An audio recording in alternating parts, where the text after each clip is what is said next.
So thrilled that he was appointed to President Biden's Advisory Commission on Advancing Educational Equity, Excellence, and Economic Opportunity for Hispanics. We are thrilled that he's here to welcome us to his home. So thank you. Have an honor.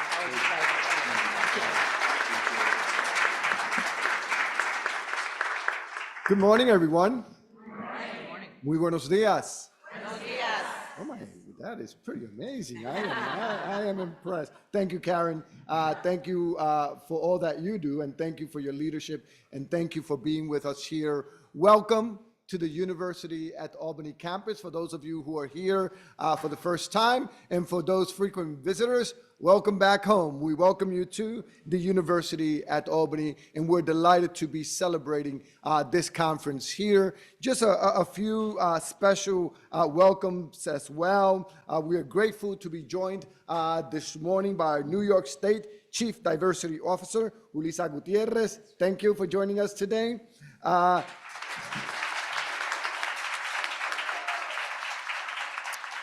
I know I said hello to the Commissioner of the New York State Office for Temporary and Disability Assistance, Barbara Gwynn. There she is. And of course, everybody knows our Albany Mayor, Kathy Sheehan. Thank you, Mayor, for all the great work that you do, and thank you for your support and your hard work, not only of our city, but of the University at Albany as well. Thank you so much for being a great colleague and a great friend. We really appreciate it. So as you already heard Karen say, for more than 45 years, UAlbany Center for Women in Government and Civil Society has sought to increase the access, inclusion, and impact of women in government, nonprofits, and business. The center has been a leading voice in its mission to implement gender-responsive, inclusive, and equitable policies, practices, and services since the 1970s.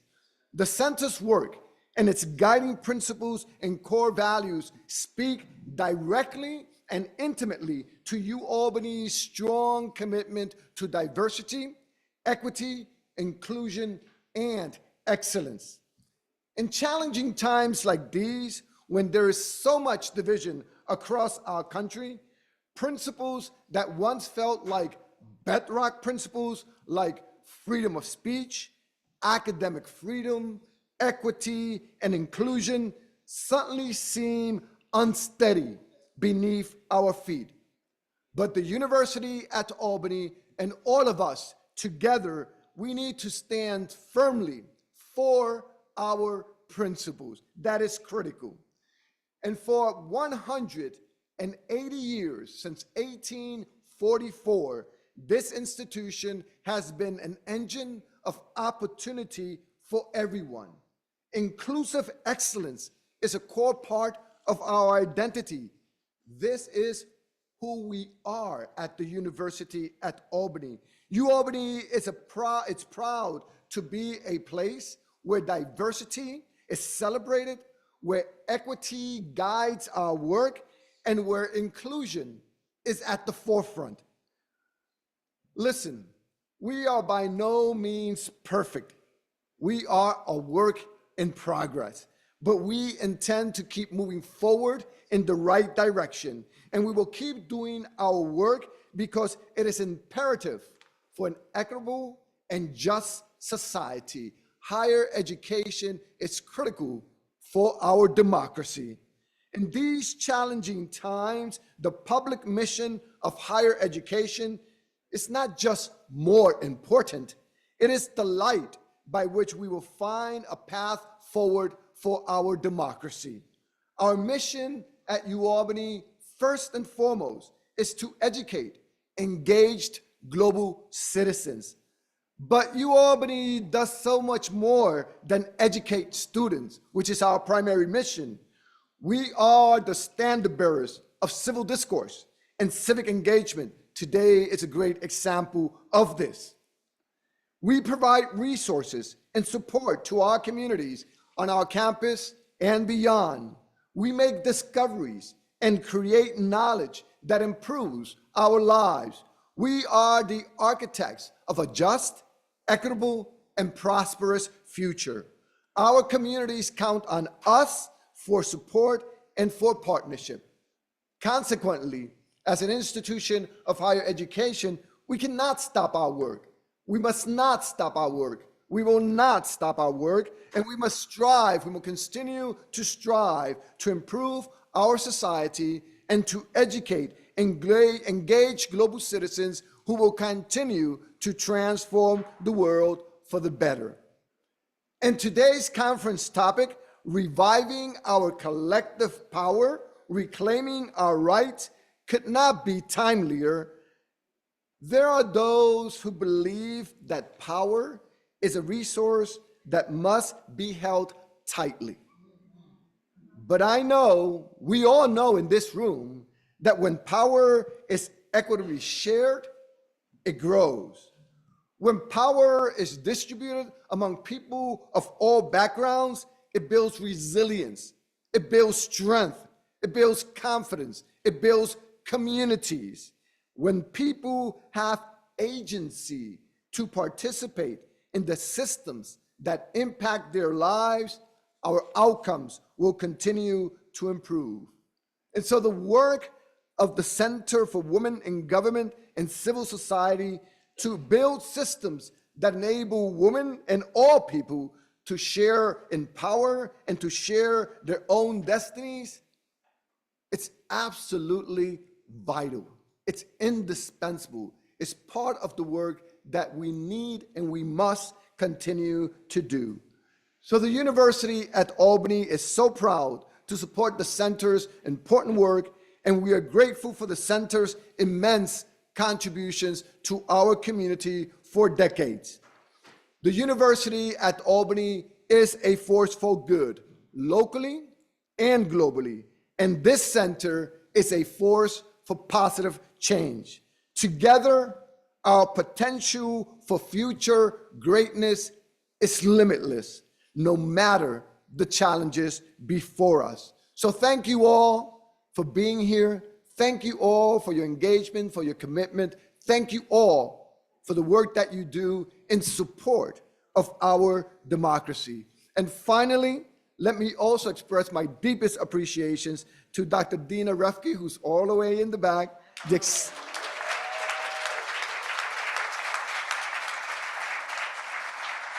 As you know, Dina is the Executive Director for Women in Government and Civil Society. So thank you, Dina. Thank you to all the staff at the center. Thank you to the center's board of directors for their leadership team, for everything that you do.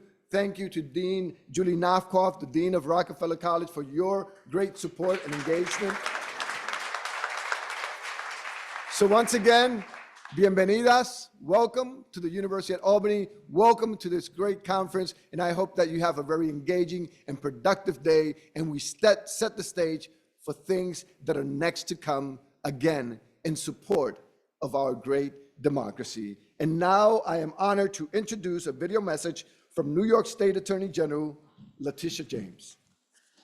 Thank you.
social, racial, gender, and economic progress, achieved through our ancestors' blood, sweat, and tears. President Trump has stated that he believes America's moment of greatness occurred during the time when women did not have the right to vote. They were minimal criminal rights, and civil liberties were severely restricted. It is not mere coincidence that this administration's effort to shrink the size of government primarily targets the destruction of programs that serve and protect the poor, middle-class families, children, education, and housing, and impacts jobs primarily in Albany, is a systemic attack on everything that we have advocated collectively for as women. To build a more inclusive and effective leadership landscape, as well as an effective and enabling government and society. I have joined forces with a coalition of state attorneys general to defend Americans' rights against the Trump administration's attacks. We have initiated legal actions, including lawsuits and amicus briefs, to combat President Trump's illegal efforts, and most recently we sent a letter urging congressional leaders to reject the so-called Safeguard America Voter Eligibility Act, the SAFE Act. This bill aims to amend the National Voter Registration Act to provide documentary proof of citizenship and registering to vote. First, non-citizens are already prohibited from voting in state and federal elections, and states have existing methods to exclude non-citizens from the voter rolls. However, the implications of this bill are far more concerning. The requirement for costly documentation, such as passports and birth certificate, threatens the voting rights of individuals whose documents may not match their current names, such as married women and transgender individuals. This is far from a voter protection bill, it is a voter suppression bill, being pushed by an administration determined to marginalize those it fears do not support its agendas. And that bill is just another instrument of chaos in the sea of executive orders aimed at crippling our country and our democracy. Among them are proposals to end birthright citizenship and misleading federal buyout fund intended to undermine the federal government's ability to meet its responsibilities. The federal administration is jeopardizing approximately $3 trillion in federal funding already allocated by Congress for essential programs, including investing in Head Start programs, supporting services for students with disabilities from K to 12, providing services to older Americans and individuals with disability, services that protect our veterans. Under this plan, these funding efforts will be abruptly cut legally in local governments throughout our state. And also the Trump administration, Elon Musk, with his tech bros and Doge, are trying to dismantle the Consumer Financial Protection Bureau. Working families in New York rely on for protection against exploitation by corporations and large banks. His attack on the Department of Education threatens essential protections for our students, student loan borrowers, and schools. The actions of the Trump administration are not only detrimental to our state's economy and the ability of regional governments to serve their constituents, but fundamentally contradict our shared values as New Yorkers and pose catastrophic risks to our state. They're not simply partisan issues, they're matters of right and wrong.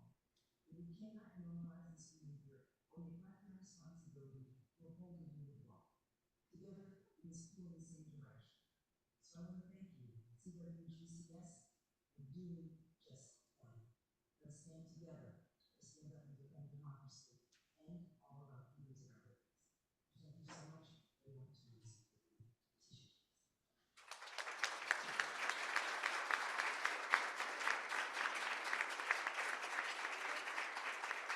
Wow, that was wonderful. I hope everybody could hear it. We can also share the link with folks who have registered. We'd be happy to do that. But, you know, keep in mind and keep following our Attorney General because she's under a personal and professional attack by Washington. And so we need to provide that support. And she's leading some of our efforts to make sure that we have everything that she said, that we're defending against all that we will speak about today. So we are thrilled now. I'm thrilled to introduce Julissa right here. Wave, Julissa, so everybody knows who you are. All right, you're up. She is New York State's Chief Diversity Officer and has been instrumental in implementing a number of statewide programs and initiatives increasing diversity within the state workforce and, of course, the participation of women and people of color in all areas of government. She has led efforts to raise the minimum wage, implement the strongest paid family leave program in the nation, pass GENDA, and so much more.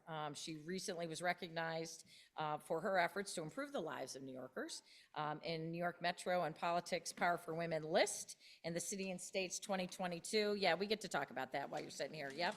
2022 Diversity Latino 100 list. You were also named #1. That's great. On City and State New York's MWBE Power list for all your contributions to the minority and women-owned business enterprise. And we are thrilled to welcome you to the podium. Thank you, Melissa.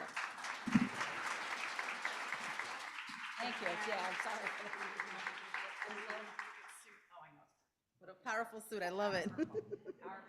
My favorite color is purple, so I'm wearing it in spirit. Okay. So good to be here with all of you. Good morning. Good morning. Good morning. Thank you to the Center for Women in Government and Civil Society for bringing us together on this beautiful Albany day, says this Queens girl. It's also nice in the city right now too, so I'm glad we're all here. Again, I want a special thank you to Karen and to Dina and to Ruth, and especially to Emily Steinbeck for the invitation to speak. Thank you so much. Again, my name is Julissa Gutierrez. My pronouns are she, her, and I have the honor of serving as Chief Diversity Officer for New York State, and grateful to Governor Kathy Hochul for entrusting me with this position and the work that we do together. Again, we're in community, and it's also good to be here with so many extraordinary leaders.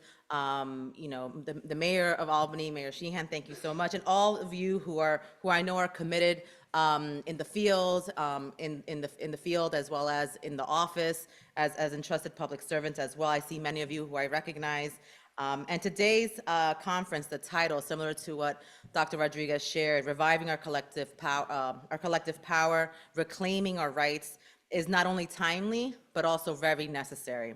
And it reminds us that progress is not linear and that our rights must be protected, reaffirmed, and strengthened, especially when they come under threat, as our formidable Attorney General just shared with us.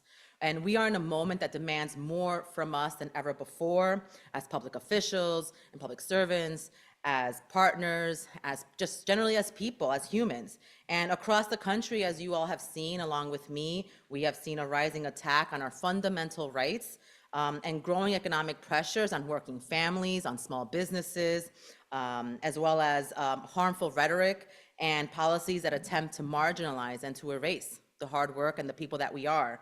And it's painful and it's personal. And like many of you, I have felt and I feel that heaviness. And I am worried for my family, for my future children, for my neighbors, and for the most vulnerable in our communities.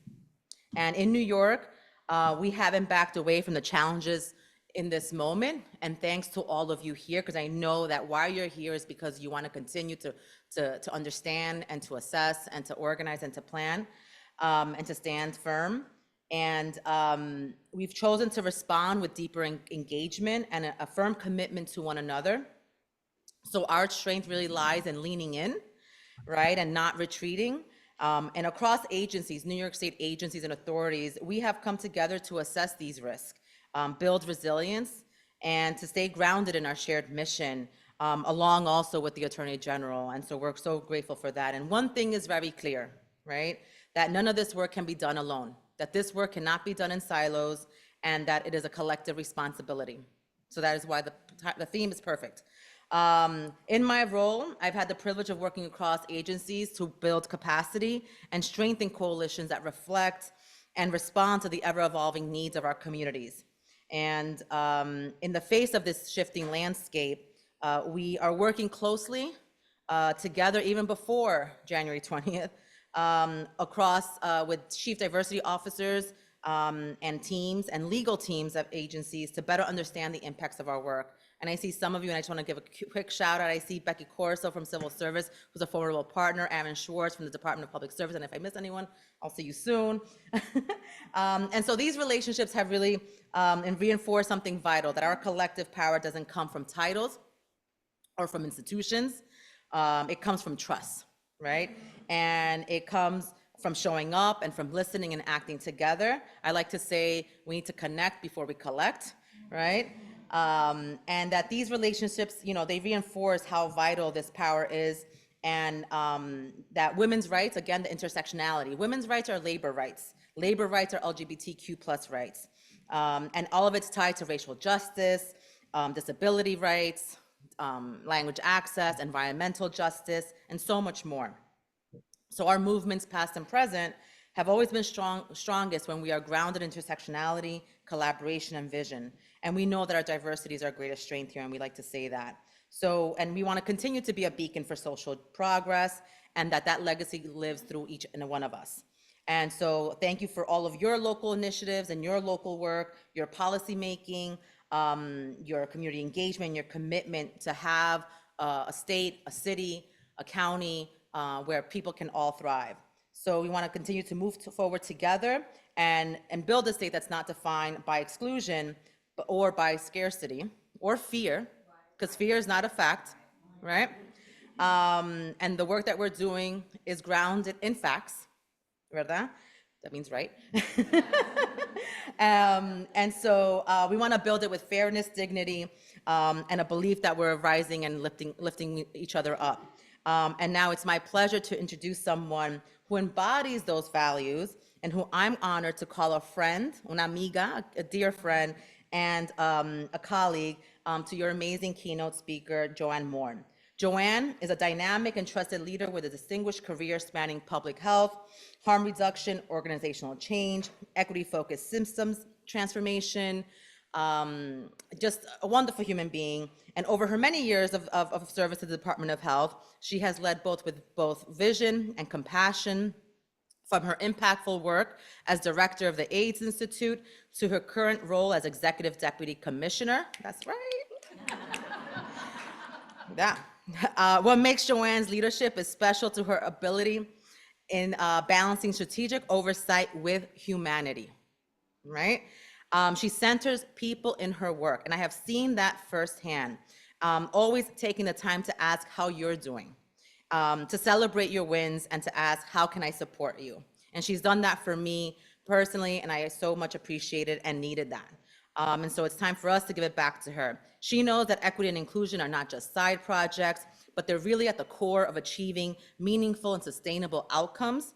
She really does build coalitions, and I, again, have seen that firsthand. We worked closely on the New York State Vaccine Equity Task Force, for example, and really inspiring and empower and lifting up inclusive leadership. So I can think of no better voice to guide us today in this conversation and work about collective power and reclaiming our rights. So join me in welcoming Joanne Moore.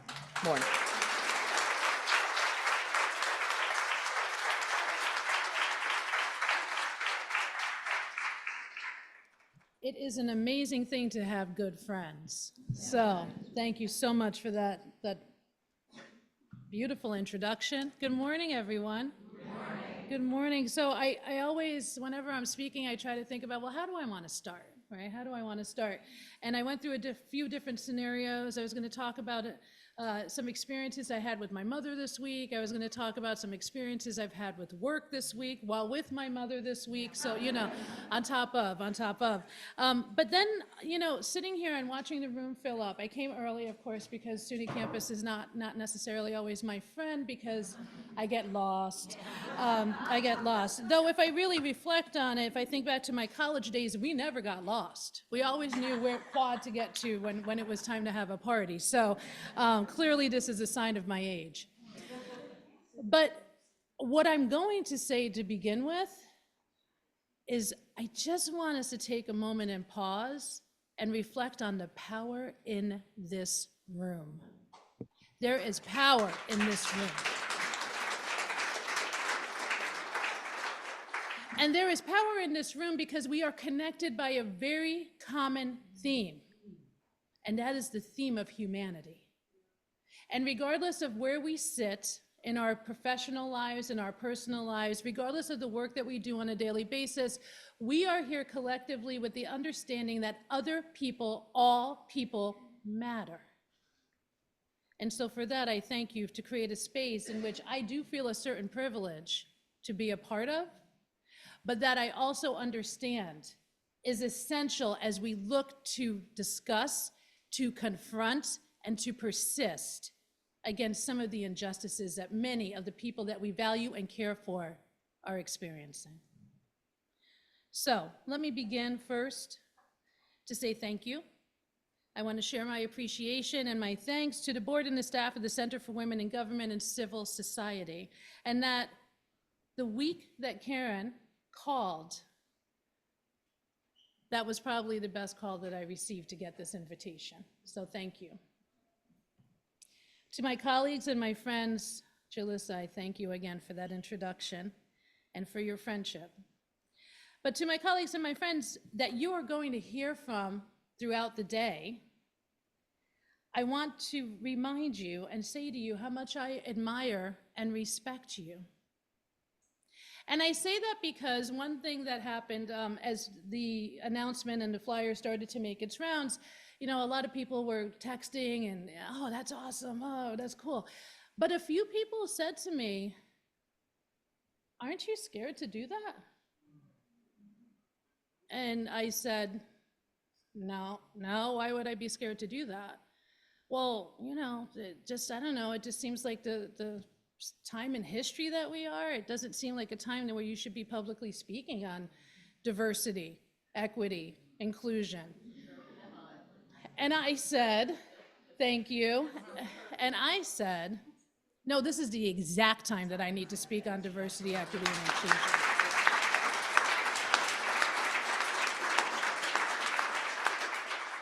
Because if we're not speaking on that, and I know that we love to say DEI, but when I talk to people and I ask people, I try not to confront people, but when I ask people and they say, yeah, but you know, DEI, it really, there are some problems. And I say, which part of DEI is it the problem? Is it the diversity? Is it the equity? Or is it the inclusion? Which part is it that you have trouble with?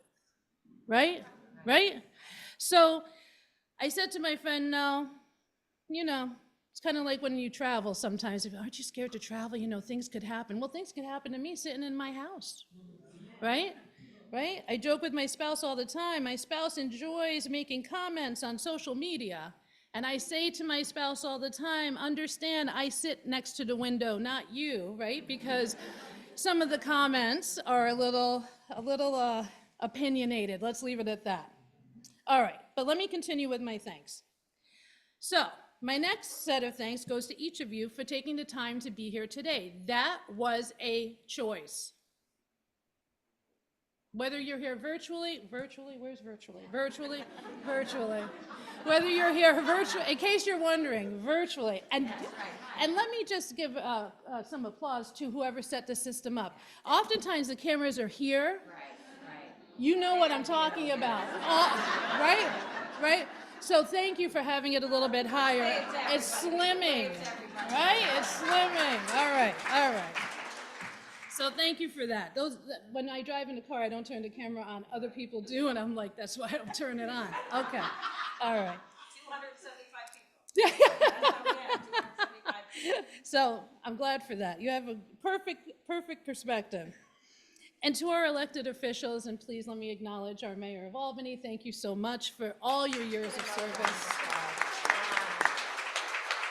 I don't know how you do it, but every event, I see you and I see Dorsey. I don't know if Dorsey's arrived yet, and I see Dorsey and I think to myself, I just want to go home.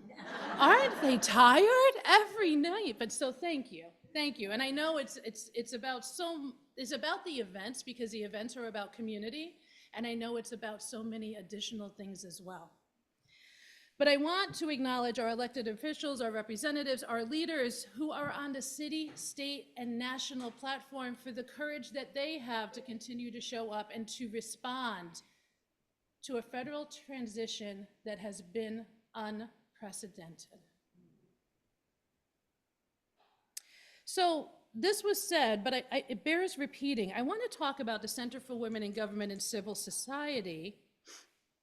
45 years of collective work, prioritizing education, prioritizing research, and prioritizing the ability to create spaces where people have the opportunity to learn and to be seen. And being seen is very important. And when you think about the vision, a world where people of all backgrounds participate equally in shaping the future. All backgrounds equally shaping the future means a responsibility to not only create the words of a vision, but to create the space for that to occur. And to create the space in which people can have the opportunity of using their voice to create input to impact change. There are too many times in which we hold our thoughts to ourselves. I actually really do enjoy Mel Robbins. You may be familiar with Mel Robbins, right? And so Mel Robbins' book and the recent commotion around Mel Robbins is about let them. And I do appreciate the let them in particular circumstances, right? There are times in which, and I was speaking with my colleague here earlier today where I was talking about family culture and family history. And family culture, a lot of, for me, is not necessarily speaking the reality of the truth, right? And so the example I gave is that I have a cousin who was married when I was young. So my young days have passed. I'm now in my 50s. And to this day, married when I was young, I have never seen said spouse since I was young. I'm now in my 50s. But every family gathering, the question to my cousin is, and how is your husband? And so I am the one that's outspoken in the family, and I think, we haven't seen this person in over 30 years. Why do we keep asking how he is?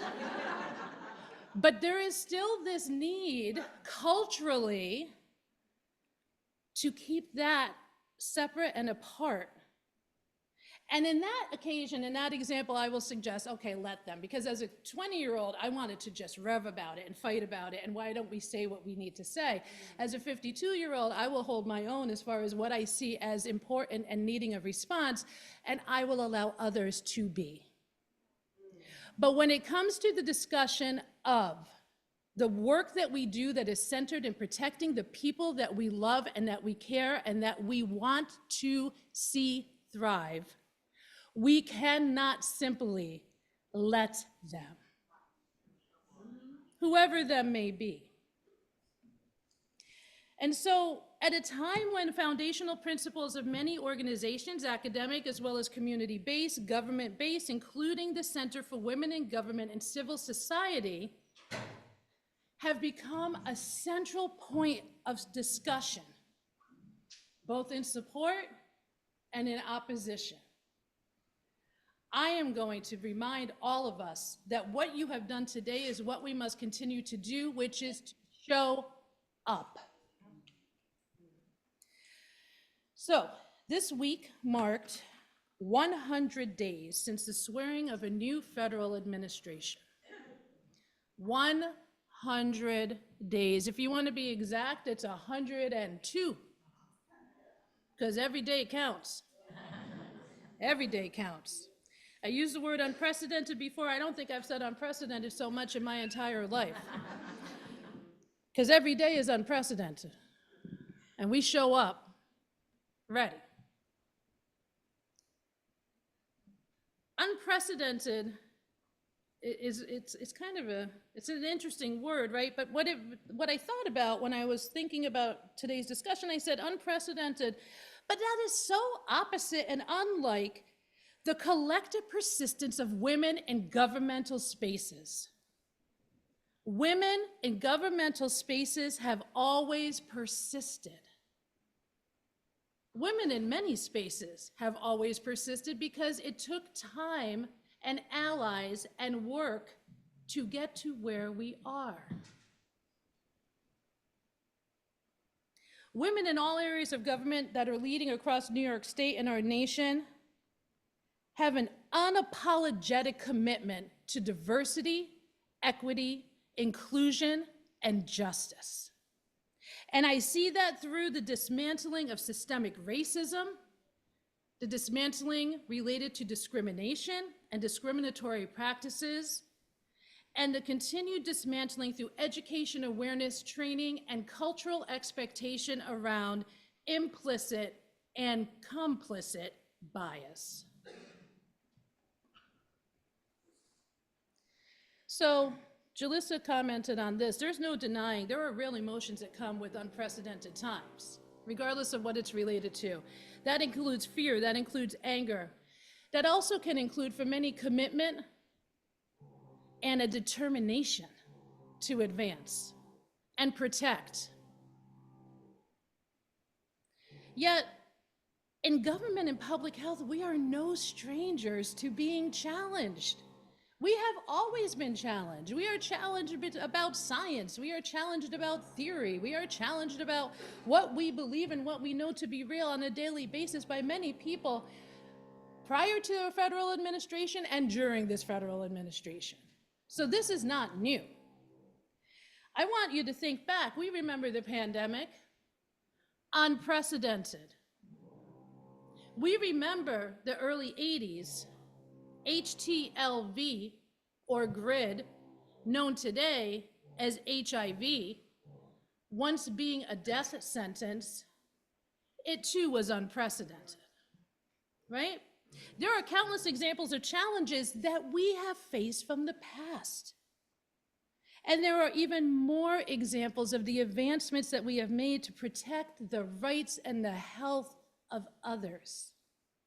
So I want us to remember that we have faced unprecedented chaos or turmoil, or however we want to frame it, before. And while this feels significantly different and overwhelming because it's encompassing every single one of us, however we may describe ourselves, you know, a lot of the unprecedented events we've had in the past touch a particular community, a particular group, a particular area. This current day has touched every single one of us, whether through our own selves or through someone we know, we love, or we work on behalf of. Let me tell you, people like to talk about taxes in New York State. I hear you. I won't pretend I don't get gas in New Jersey. That's okay. That's all right. That's all right. I won't pretend. I'm here to speak the truth. But you know what? I will pay these taxes every single day because I am proud of the fact that I live in a state that cares, that works on behalf of, and that works to protect people who are at risk.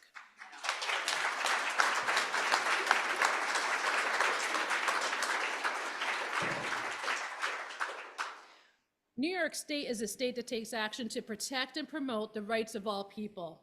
And why do we do it? Because of the fact that all people matter. All people matter. It's important that we learn from our history and work to the best of our ability to not allow those points in history to repeat itself.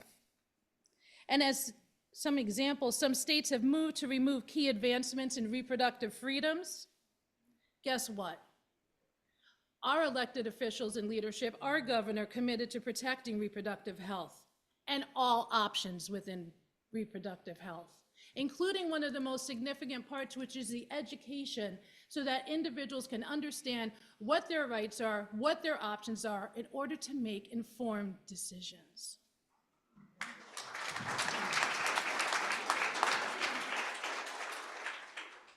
And in an era where abortion rights are under attack across much of our country, New York State has continued to take aggressive legislative action to protect patients and providers. So when attempts were made to withhold federal funding from states and districts with diversity programs, both in public schools and across government funding, DEI programs within health departments, guess what? Our Attorney General, Letitia James, stood up, joined a coalition of 19 states because we do not stand alone in this argument to advance litigation in defense of our programs, our policies, and our people. That takes courage. And I am so proud to be in a state that has such courage. Because at the end of the day, every form of litigation that you read about, every executive order that is argued against, every attempt to limit who we are, how we function, and who we love is an attack on our civil rights. So I said it was 102 days, 102 days. I'm getting hot just thinking about it. So, all right, 102 days. I heard the word chaos earlier. I think there's also, at times there's confusion, right? Because with the advancements, certainly that give us our protection, it's a lot of back and forth.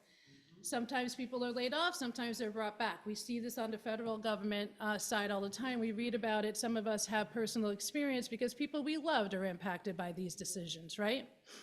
But let me say this, and I say this all the time with my team, we have to be careful not to become distracted. It is very easy to get distracted, it is very easy to feel overwhelmed, and it is very easy to say, I just can't today, right? But we're gonna be honest here, there's a lot of work to do. We have a lot of work to do.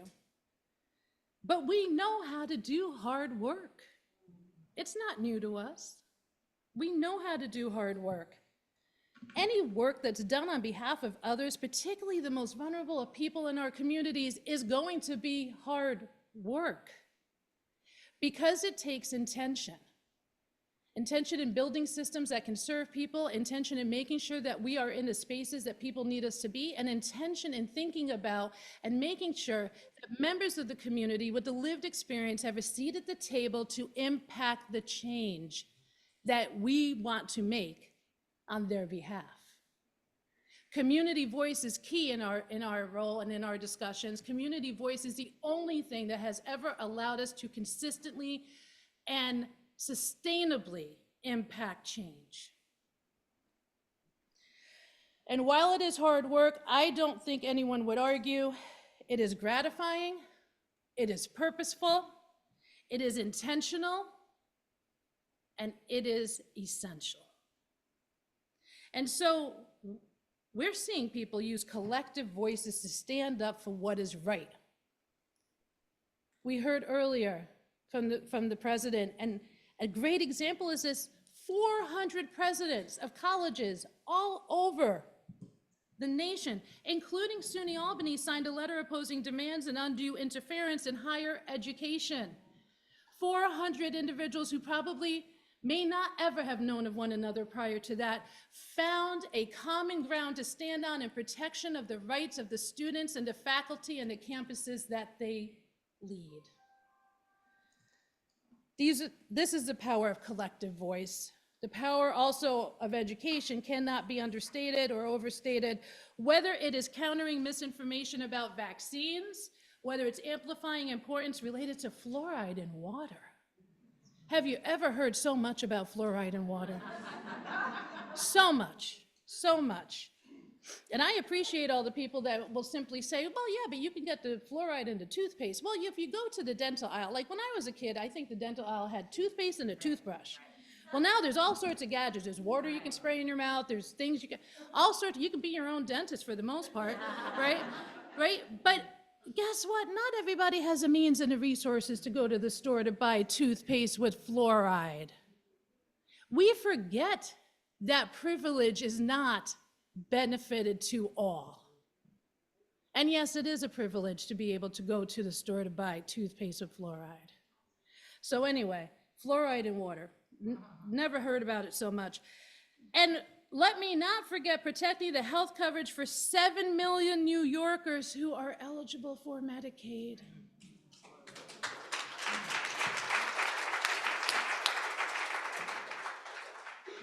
And I don't want us to forget also how powerful the individual voice is. And this example is about consumers.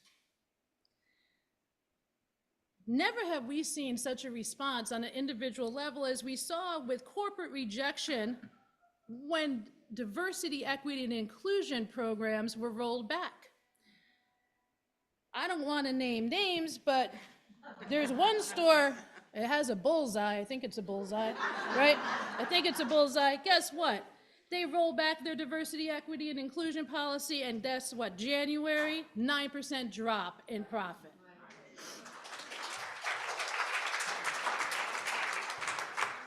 So please don't tell me that an individual doesn't have a voice. An individual has a very, very strong voice and ability to impact change. Meanwhile, Costco, which we still don't have, I think it's coming to Colony. Is it Colony? Okay, Colony. I look right at the mayor. Is it Colony? Okay, all right. Costco doubled down and they reconfirmed their commitment to diversity, equity, and inclusion. And since then, they've seen an increase in customer visits. The market share has gone up. And people are looking for Costco.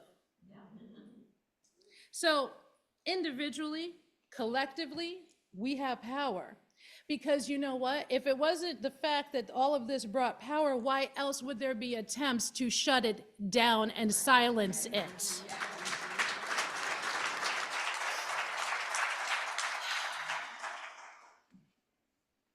So, you know, many of us are fortunate. We're blessed in the fact that we have found our spaces and our rooms and the tables, and we navigate during unprecedented times.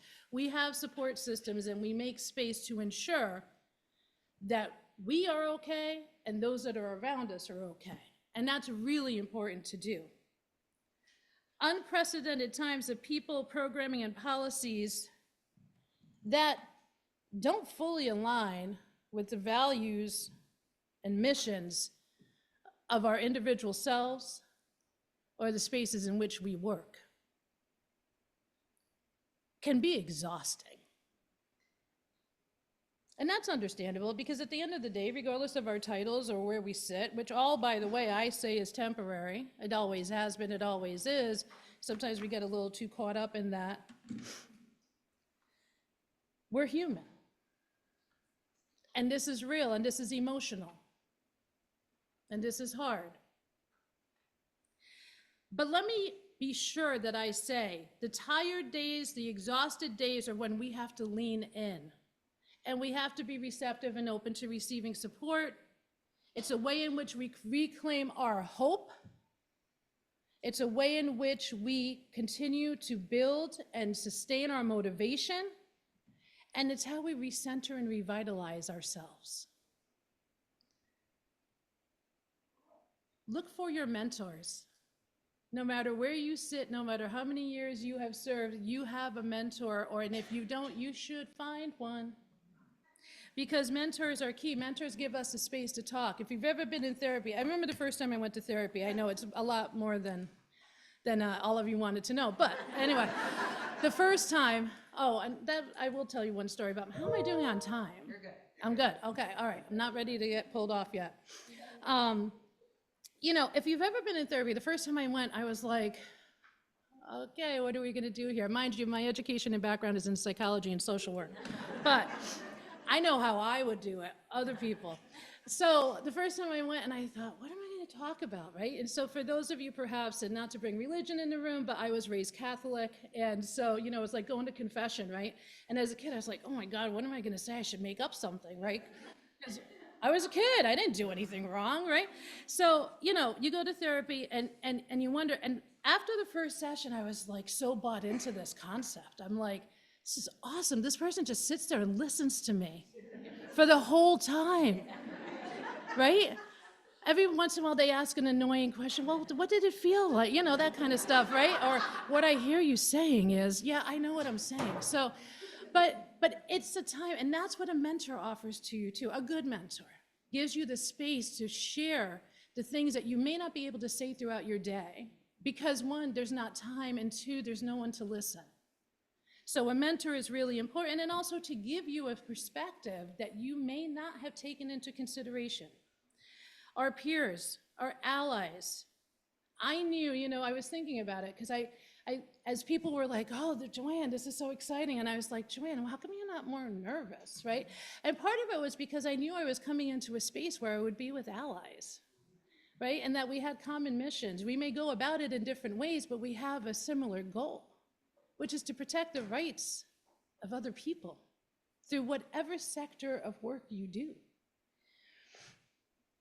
And also, it's time to rebuild our confidence. Because when you feel exhausted, and when each day is just a little bit off kilter, it's unprecedented, so you don't know what to anticipate, you start to get into a cycle of starting to question your own self, right? And I can remember years ago, I was having a hard time with multiple people, and somebody said to me, you know, Joanne, if you're fighting with everyone, everyone can't be wrong. And I had to think about it because I said, oh, I think that means it's me, right? But that self-reflection is really important, but it makes you start to question your own confidence. Am I making the right decisions? If you're leading big teams, am I taking the team in the right path? Am I protecting them the right way? What did I do by asking them to do something that may in fact come back as a point of discussion? When that person sincerely asked me, are you sure you should be talking about this? I don't think they did it out of malice. I think they did it because their lens on what's happening in this world is that you're taking a risk if you stand in front of a group of people and say, diversity, equity, and inclusion matters to me.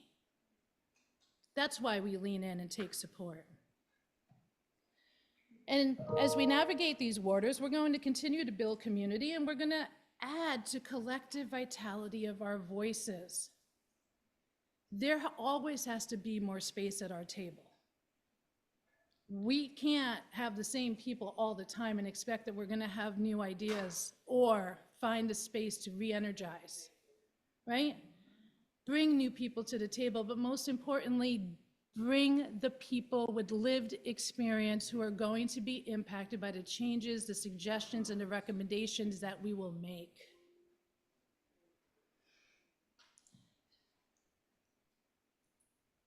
We show up every single day. I show up, Jarissa shows up, Karen shows up. Karen shows up everywhere. Karen shows up everywhere. And the thought that went into the purple suit, I have a purple pen. I have a purple pen, right? And we laugh, but you know what it is about Karen? Karen is intentional about every single thing she does. I've heard Karen speak. I had the honor at a different point in life to be on the board of Vanderheiden. I've always learned something from Karen, whether it's to bring my anxiety down, because Karen also makes things a bit matter of fact, like, okay, well, we're going to deal with this. Or to understand that sometimes you have to be that person in the room, right? To say what needs to be said in order for the group to feel safe enough to contribute to the discussion. And I thank you for that. So, as we reflect on where we are as a nation, I want to encourage us to lean into our past. I want us to take away the valuable lessons that have carried us through difficult times before. I want us to work and recall. I want us to work in the spirit of so many leaders who have taught us how to mobilize and activate our spaces in an effort to defend and protect and advance democratic values. I don't know if everyone knows this. Certainly, as a child, I always heard the story of Helen Keller. And I think many people know of Helen Keller as a young person, a young woman who overcame different disabilities and challenges. But I think not as many people understood that Helen Keller was an activist as an adult. An activist who was committed to fighting for civil liberties, social justice, including the rights of workers, women, and people with disabilities, and was a founding member of the ACLU. And Helen Keller said, I cannot do everything, but I can do something. I must not fail to see the something that I can do. And all of you have already started that in the work, all the work and all the things that you do, but even simply by making the choice to show up today. And so what we have to do, continue to do as we move forward is continue to show up, continue to find our spaces. And like most keynote speakers, I'm going to offer you some calls to action. How about that? Though I'm going to do it a little bit different. You know, I think in this scenario, an obvious call to action is to make sure that if you do not have the spaces that I speak of, if you do not have the people to lean into, create the time to find those spaces and those people. If you don't know where to begin to look, think of one person you trust and ask them. But what I want you to do more so is more about an individual self. This is personal. I want you to, within the next 24 hours, to call that friend or loved one that you've been meaning to call and you haven't. I want you to find 5 minutes to sit in silence.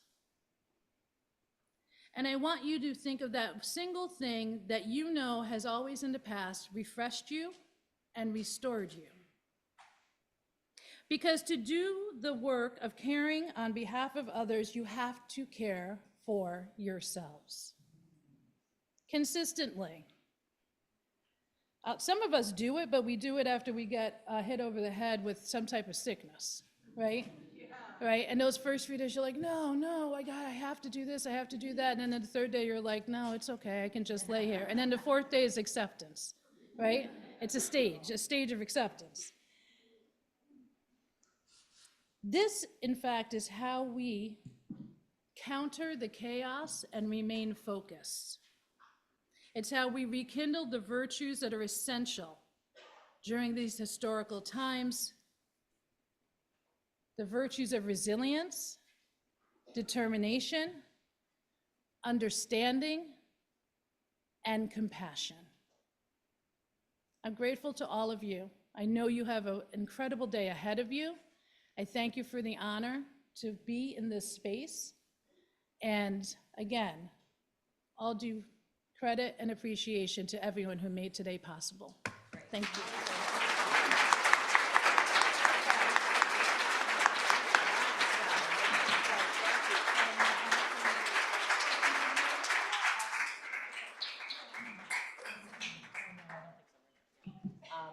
So how lucky are we, right? That was a good choice. Good choice. Yeah. And I think some of the things, you know, what Joanne didn't mention, my first call was, hey, you want to be on a panel? Texting back and forth, and I was like, pardon me, oh shit, I meant keynote, you know what I mean? So, and she didn't blink an eye, and that's for a good reason, you know. But think about what they've said, right? Together, both our individuals here, caring, community, collective voices, right? Making sure we connect before we connect before we collect, and really show up. Never underestimate the power you have to make a difference. And boy, we have rock stars helping us lead the way.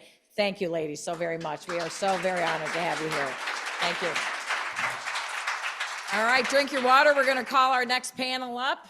We have, where's Walter? Walter's coming up. I texted him. I'm like, are you here? He's like, I've been sitting in the back, Karen. I've been sitting in the back. So thank you. Thank you again. Another round of applause. Why now? They did such a great job.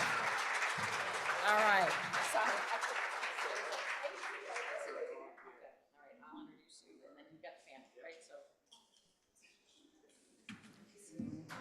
How are you?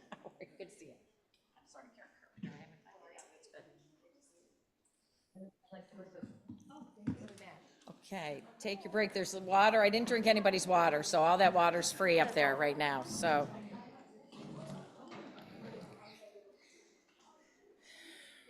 Thank you again, everybody. Boy, inspiration just abounds today, and that's exactly, I think, what we all needed to hear.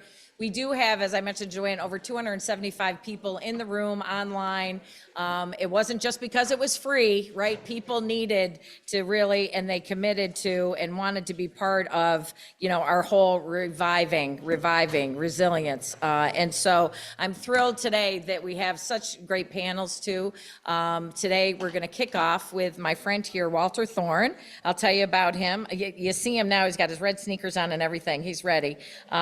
Walter Walter is the market president and publisher of the Albany Business Review. He joined in 2019 as the advertising director and was promoted to president in 2021. He brings another 30 years of sales, leadership experience to the Business Review. We like that, but we like other things about Walter. His passion, right? He gives back to the community.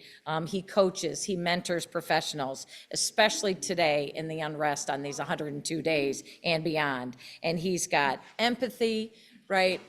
When I first spoke to him about doing this panel, it's because of the several conversations we've had over the years and certainly in the most recent months about what his thoughts are and what the messages he wants to make sure all individuals get in our community, in our state. And he's got that empathy, he's got accountability, awareness, he knows how we can organize to bring us to a new time. And the things when you read about bios that I didn't know, right? And I've had lunch with him a number of times, he's a trained opera singer.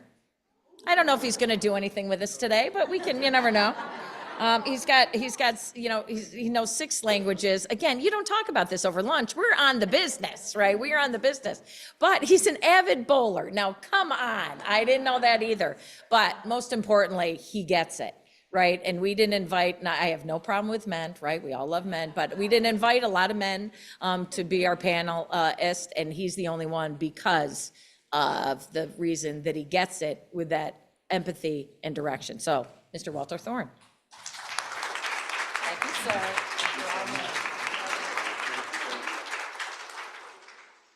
How is everyone doing today? All right, all right. I got to move my key. I got my chair dad here. I don't know if you can see that. Yeah, I just got to make sure I honor my daughters. So thank you for having me here today. When I was asked to moderate this panel, I immediately said yes, because I believe in my core what the Honorable Ruth Bader Ginsburg once famously said: women belong in all spaces where decisions are being made. And yeah, we can clap for that. I was asked this morning and today when I first walked in, how am I doing? And I normally say I can't complain. But if there was ever a room I can complain in, it would be this one, because we would definitely be able to figure out my problems.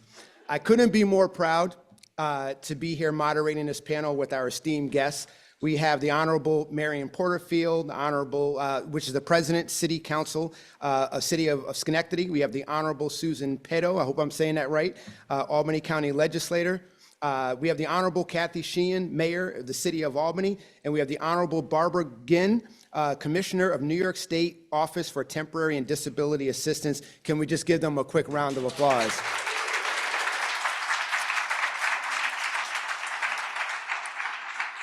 For a little housekeeping note, I believe that they're going to be passing out a card for that you can ask questions, so we can broaden the conversation so that you can help us deepen the impact that we're going to have here today. So we are at a very critical juncture in the United States. It is certainly a troubling time for many of us who are witnessing an avalanche of policy changes and actions at the federal level that threaten to undermine protections for minoritized groups, restore barriers that we worked hard to reduce, weaken civil rights protections, and merit and character as criteria for opportunities, threaten to dismantle many protective structures, and roll back anti-discrimination efforts. All of us are looking for our leaders to establish and enact protective measures at the state and local government levels to protect these. As the market president of the Albany Business Review, you might ask yourself, it's kind of strange that he would be here moderating this panel. But I get the privilege to see firsthand how some executive orders are currently in our political landscape are deeply affecting supply chains, increased prices, uncertainty, decision-making, and all-around ability to manage their business. So my interest in this panel was to hear from these amazing women and see what they're hearing and the decisions that they're making in real time, and I can't think of a better place to do that. So to start us off, What I'd like is for each one of you to take a few minutes to introduce yourself, the role that you play in your professional life, and a little of what you are personally seeing in your daily lives today. But please reflect on how you as a government leader are responding to the shifting landscape and personally affecting, how it's personally affecting you and how you're coping with the whirlwind of the federal action. So I'll start with you. Thank you. Good morning. Can you hear me? Yes. Good morning. My name is Marion Porterfield. I am the president of the Schenectady City Council. I've served on the council for 13 years. So every day I wake up, I say, what's next? I think I'm going to stop asking that because it's always something new and different and challenging. So as I understand the question, what am I seeing on the ground? So, of course, I'm hearing from a lot of constituents. It changes from day to day. I hear from people who are concerned about their losing benefits. I hear from people who are concerned about ICE. I hear from people that are just like, how do we navigate this process? So one of the things, the positive things that have happened out of this is that collectively, people have come together and said, we have to work together, bring our resources together, and handle what's going on. Groups that formerly worked in silos were now starting to work together to say, hey, we have to address this. And I appreciate the title here about the collective power, because we know that absolute power corrupts, absolutely. So we have to use our collective power to address what's going on. It's messy.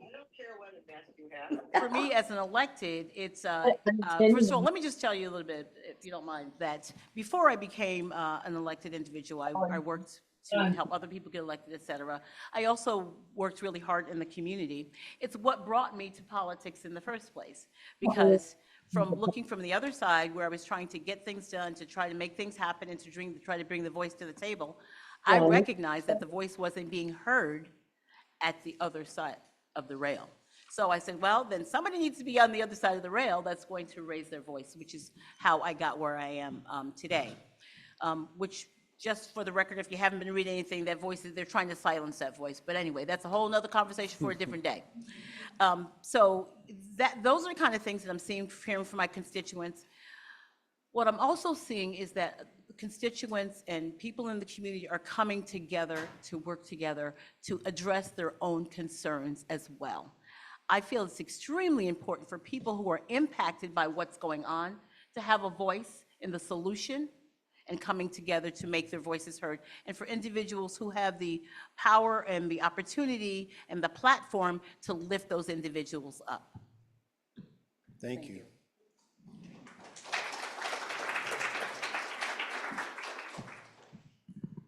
Hi, I'm Susan Petto. I'm an Albany County legislator representing the 5th Legislative District, which includes the Lark Street area downtown, Center Square, Park South, the Empire State Plaza, and Washington Park. It's really been a great opportunity to be on the county legislature at this time when so many of the things that we can do and the actual impact that we can have and the support that we can gather is so local. This is still a part of government that we have a large degree of control over when it feels like the federal government is just out of control. So it's been very reaffirming, and I will speak about some of those specifics later on.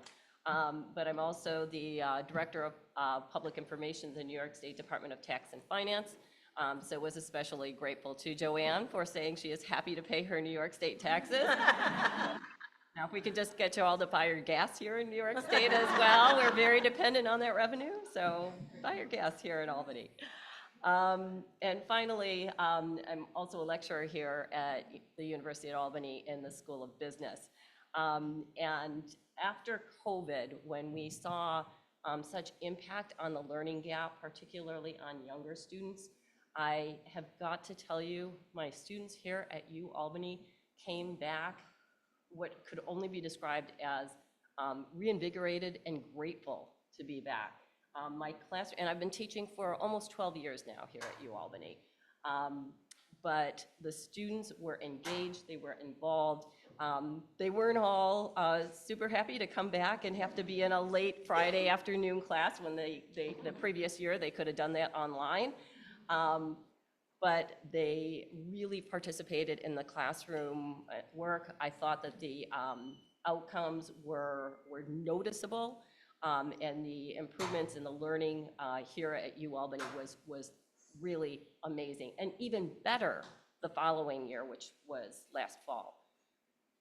From all reports in almost all of the colleges here at Albany, what I'm now hearing is distraction. That these same students are so distracted by what's happening at the federal administration, some of them because of an immediate fear that they could be removed, others out of concern for their friends, and others for any of the myriad reasons the federal government has thrown at all of us to be afraid. These students, however, are again channeling this, what could just be fear, and stand back and hide yourself. They are stepping forward, they are making statements, they are gathering together, supporting not just efforts here on campus, but also marches and rallies that we're seeing downtown at the Capitol, things that are being organized throughout the city, throughout the county. So very, very grateful for the position that Albany continues to play in making sure that our citizens, that our students are becoming not just good citizens of Albany, but citizens of the world. And just real quick, can the panelists speak right into the mic so that everybody in the back can hear, or speak louder? Thank you. Good morning, everyone. I'm Kathy Sheehan. I'm the mayor of the city of Albany, and I think like what you're hearing about from my colleague in Schenectady, there's a lot of immediate concern. So we have this on again, off again of what's happening with federal government. There are grants that have been granted and then pulled back, and then granted again and then pulled back. And so that is truly a really, really difficult challenge. And so, it's just important for those of us in elective office to do all that we can to be prepared. It is so unpredictable what is happening, but we need to prepare as best we can. So I work and reach out to our community-based organizations, to the provider of all of the homeless services. The city doesn't have any, we do not administer dollars around homelessness. We're a pass-through.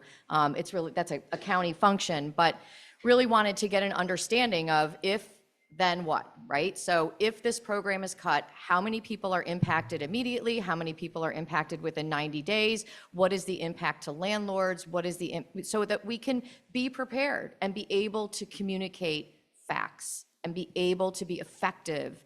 And I think when we can communicate the impacts of some of the decisions that are being made, we're able to build more and more allies, because this isn't just about cutting off a program that helps low-income people. This is about a contractor that just lost a contract and has to lay off employees because this program that was going to fund them upgrading the HVAC systems in a Albany Housing Authority building just got effectively cut. And so how do we build those allies?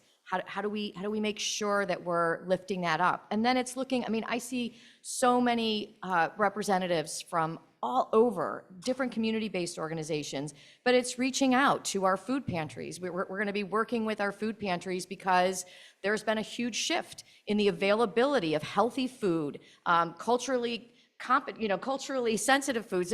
All of that has been cut. We had developed a food pantry program where people were treated with dignity. They were able to go in and shop. They were able to have some selections. And so all of that has been upended. And so we've got to come together as a community to address that. We then also have to lift up the things that are going to still move forward, because this is New York State. So we have American Rescue Plan money that's still out there working to build housing, affordable home ownership opportunities for people in the city of Albany, to ensure that we're continuing to build affordable housing. So lifting up those areas where we want people to know that there is still opportunity, but then be very honest with them about where we have concerns and where we think there might be things that get pulled back. And I'll say one just last thing. about the immigrant community. The city of Albany has been a refugee resettlement city for decades. We have immigrants from all over the world living in our community, many of them who experienced incredible trauma in war-torn countries. And we have been really intentional, our school district, our city, the volunteers that work with our refugee families, in ensuring that we are providing people with the opportunity to access the resources that they need and be on a path to be able to support themselves and their families and move forward in their future. And so I am grateful that we have so many organizations in our city who already get that. I feel as though we're ahead of the curve with respect to being able to respond to and help to talk to people about that fear. But that fear is real. And I also think that we have to not underestimate the allies that we have. I was at a public safety meeting. The chief and I are going around talking about community safety, and I got a question about being a sanctuary city. And the question was written on a note card, and there was a guy, and I profiled him. I totally profiled him. I admit it. He was a white, middle-aged guy, and I thought, oh, here we go, somebody who's gonna criticize us for being a sanctuary city, that we're losing money from the federal government, and why am I doing this? And so I answered the question, the chief answered the question, and then the guy raised his hand, and he said, no, no, no, what I really wanna know is, what are you doing to prevent something from happening in Albany like what happened up in Saratoga, where ICE just literally kidnapped people off the street? I was like, oh, okay, right? So let's not assume either, because I do think that collectively, when we tell these stories and when people see what's happening, this isn't what they meant either. This isn't what they want for our country. And so we were told hope. I gave a little hope right there, Karen. All right, my assignment is done. All right.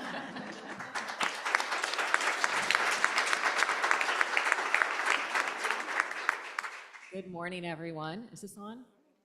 It is, okay. My name is Barbara Quinn. I'm the Commissioner of the State Office of Temporary and Disability Assistance, which is just a mouthful.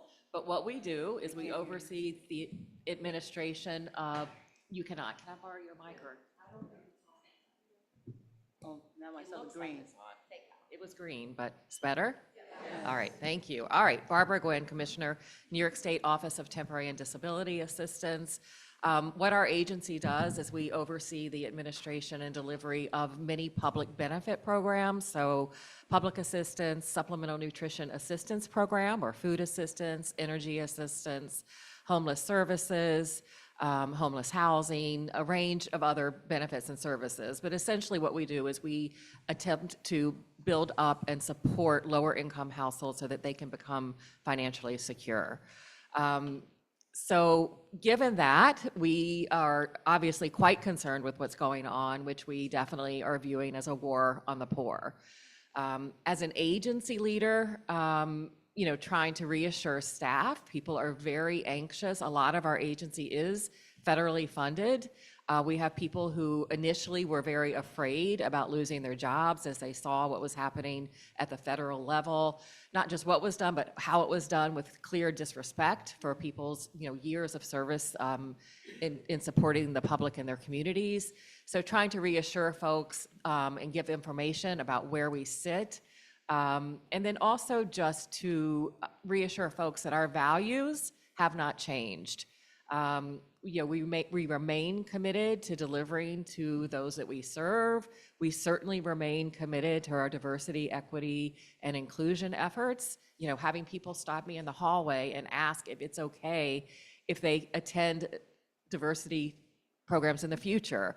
Of course it's okay. It's encouraged. It still is a very important part of the work that we do, both as an organization, but also importantly because of those that we serve. We need to make sure our programs are structured in a way that they are indeed equitable. And so, again, just thinking about some of the things that are happening, it is difficult to understand some of the cuts that are being reported and the targets that are on the table for consideration that are going after income programs that really benefit individuals that are on the economic margin in our society. And to do that for the purpose of supporting additional tax breaks to people who are doing extremely well is difficult to comprehend. And it's something that we all need to work to say it's not okay. It almost seems sometimes like the tariffs are creating a fiscal problem so that there's an excuse why we need to cut government benefits. And either they don't get it or they don't care or both. But I know, even just watching the news yesterday and the president making comments about, well, maybe people will have $2 for Christmas instead of 30. I don't know whose child gets $30 at Christmas, but again, just not understanding what's the importance of the programs that the government delivers to keep people economically secure. So some of the targets that we are most concerned about are issues around the Supplemental Nutrition Assistance Program and efforts to reduce those really critical food benefits that help families and individuals stay afloat. It's not about dolls, it's about food, and they're trying to take the food away. Obviously, as a state, Medicaid is a significant concern. New York has done a great job expanding access to Medicaid and providing health for folks. Again, it's not about dolls, it's about health and having access to health insurance. So, we are working hard to educate, to make sure people understand what these cuts would mean. People across the spectrum, we all like to talk to each other when we're on the same room and we support and have the same values, but it's really important for us to educate congressional leaders and others who these things will make a difference to the people in their district. And so that's some of the work that we're doing. Thank you. You're welcome. So I want to stay right there. Let's give her a hand. I want to stay right there. I'm actually going to stay with you for this next portion, see if you can add just a little bit to that, and then I'll come down the line for the panelists. But on one of the core strategies of this administration appears to be to cut or pause funding. I've personally witnessed the stalled projects on the January the 21st, nonprofits that came to an end, schools that began to struggle, and potentially billions of New York State dollars potentially threatened in New York State. Unfortunately, a lot of these cuts are affected the most vulnerable among us. So can you share an example of the trickle-down effect in your community that we may not be aware of a specific example?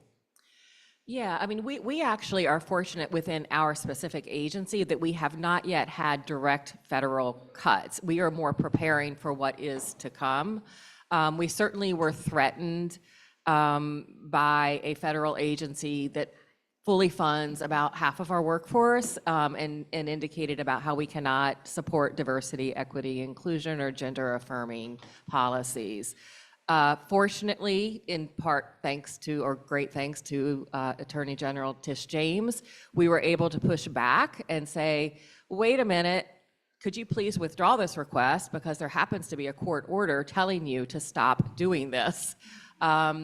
And there was a risk in that. We don't want to do anything to jeopardize our employees, but we felt it was important. Fortunately, we were successful. I think that, again, just in terms of specific examples that was not directly to our agency, was one of the first acts was the work stoppage for refugee assistance and refugee resettlement. And since that time, we have not been accepting refugees into this country. Not only did they stop future funding, but they prohibited the entities from using federal funds to help resettle families and individuals that were brought into this country by the federal government after years of preparation. And they put on pause the ability for those who have been waiting a very long time to enter. I can't even imagine how those families or individuals who want to come into the country who now have to wait longer, at least 4 years, probably feel. But also I would agree with Mayor Sheehan in terms of thanks to these organizations for stepping up and the communities just coming to rally to make sure that although the federal funding is gone, that there are a lot of other resources, both government as well as individuals who want to help these individuals resettle and be productive, valued members of our community. Thank you. Mayor Sheehan? So yeah, that's a great example, of a broken promise. So families came here, they were promised 90 days of assistance, and on January 21st, they were told, you are getting no assistance. So, the community really responded and rallied. We knew what happened the last time this administration was in office, so we expected that there would be a complete shutdown in new refugees coming over, but we didn't expect the cruelty and the broken promise to those who were already here. And I think that the impact that that does have when you talk about the trickle-down effect is the impact on employment. Many of our refugees are put into an employment pipeline and go directly into places like Albany Medical Center, St. Peter's Hospital, some local manufacturing firms that really rely on this workforce. And so that has an impact, an economic impact, on our ability to grow, our ability to provide healthcare, and it has a significant economic impact in our community. And we're seeing that economic impact also as immigrants of various status become fearful about going to work and rethink whether or not they want to remain here. The impact at UAlbany. This isn't just about immigrants who come and fill jobs at restaurants and who fill maintenance jobs at Albany Med. We're talking about people who come here as students, as entrepreneurs, as people who start businesses, cure diseases, do all kinds of things. And so we're seeing, and UAlbany is seeing an impact on that, which impacts our community.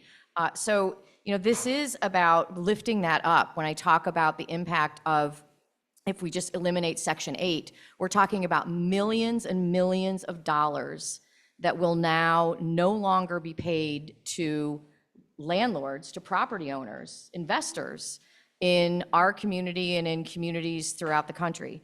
That is going to have a significant impact on real estate in all of those markets. And so this, you talk about how to shut down an economy in 90 days, 100 days. I feel like, that's the path that we're on, because we already have issues around tariffs. We already have issues around workforce. And if we crash the real estate market as well, I think that we're in for a real bumpy ride. And then before you go, therein lies, no, you can go ahead and pass it, but therein lies the reason why I wanted to be here today, because that is the intersectionality of what we're talking about here today. Could you share an example? Sure. The mayor mentioned the impact and importance of housing. Housing is not an issue that counties have traditionally gotten involved in, but this year with some opportunities financially, largely rolling out from past COVID funding, the county was able to create a housing work group and funding of $1 million, which is not a lot when you're talking about large-scale housing, but which we've been working towards developing a revolving loan fund so that we can address not just the housing gap, but also the contractor gap that exists in very traditional neighborhoods and economies, largely because of redlining and opportunities and the pass down of those types of businesses and economic opportunities. We met this week and tried to figure out, like, how can we continue to maximize this fund given the realities that we're seeing when we will have so many people impacted on an individual apartment to apartment education or opportunity. And how do we educate those folks to help to prepare them for what's coming, and how do we work with our contractors, with our landlords, and those with whom we plan to engage in this process to make sure that we can move forward with this.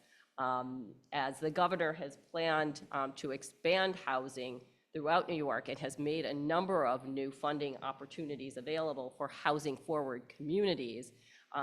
Those opportunities, again, all need to be reexamined, and the plans that were being made for even the $400 million that is coming to the Albany area for growth and expansion, vis-a-vis these very specific again, apartment by apartment situations that the mayor just described, where people will be losing the ability to pay their rent. And and not only will they be impacted, not only will their communities be impacted, not only will the landlords who support those be impacted, but the economic impact is just astounding. So we'll continue to revise, refresh, try to make sure that we're maximizing the resources that are available.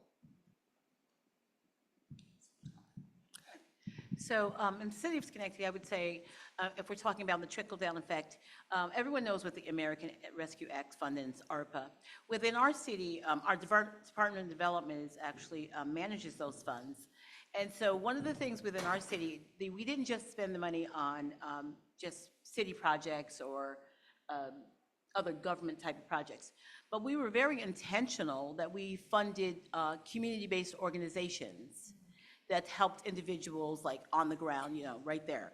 And so we received notification that, some of the funding may be taken back, so there was different things. Oh, no, you have it back. So it's put our community-based organizations in a position they were like, okay, we are going to be able to make it, because we gave some pretty significant funding to these organizations.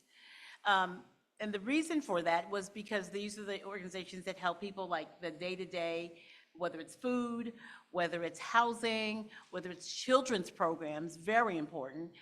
So, that was one of the trickle down, because those organizations, if they did not get the funding that we had allotted to them, because the federal government's either shutting it down or taking it back or slowing it down, is going to impact our community like throughout. Whether it's food, again, as I said, or housing, or children's programs, or even parks, recreation for everyone. All of those things would have impacted our community if this funding that we had allocated is then threatened or just not given to us, or cut on some level, because people make their budgets based on the amount of money that we've allocated and their other allocations. So that is part of what happened in terms of the city of Schenectady, in terms of the trickle down, because again, it would just not impact our local government and, with city projects, but also many, many smaller community-based organizations who are doing a lot of work that impact our entire city. Thank you.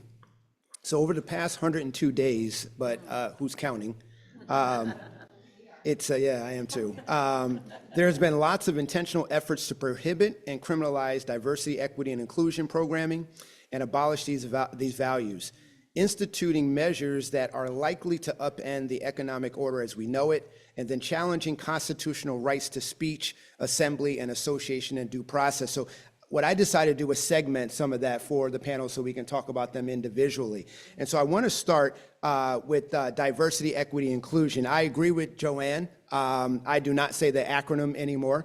I make them spell it out and ask the same question she does. So that is very, very important. But diversity, equity, and inclusion has become politicized.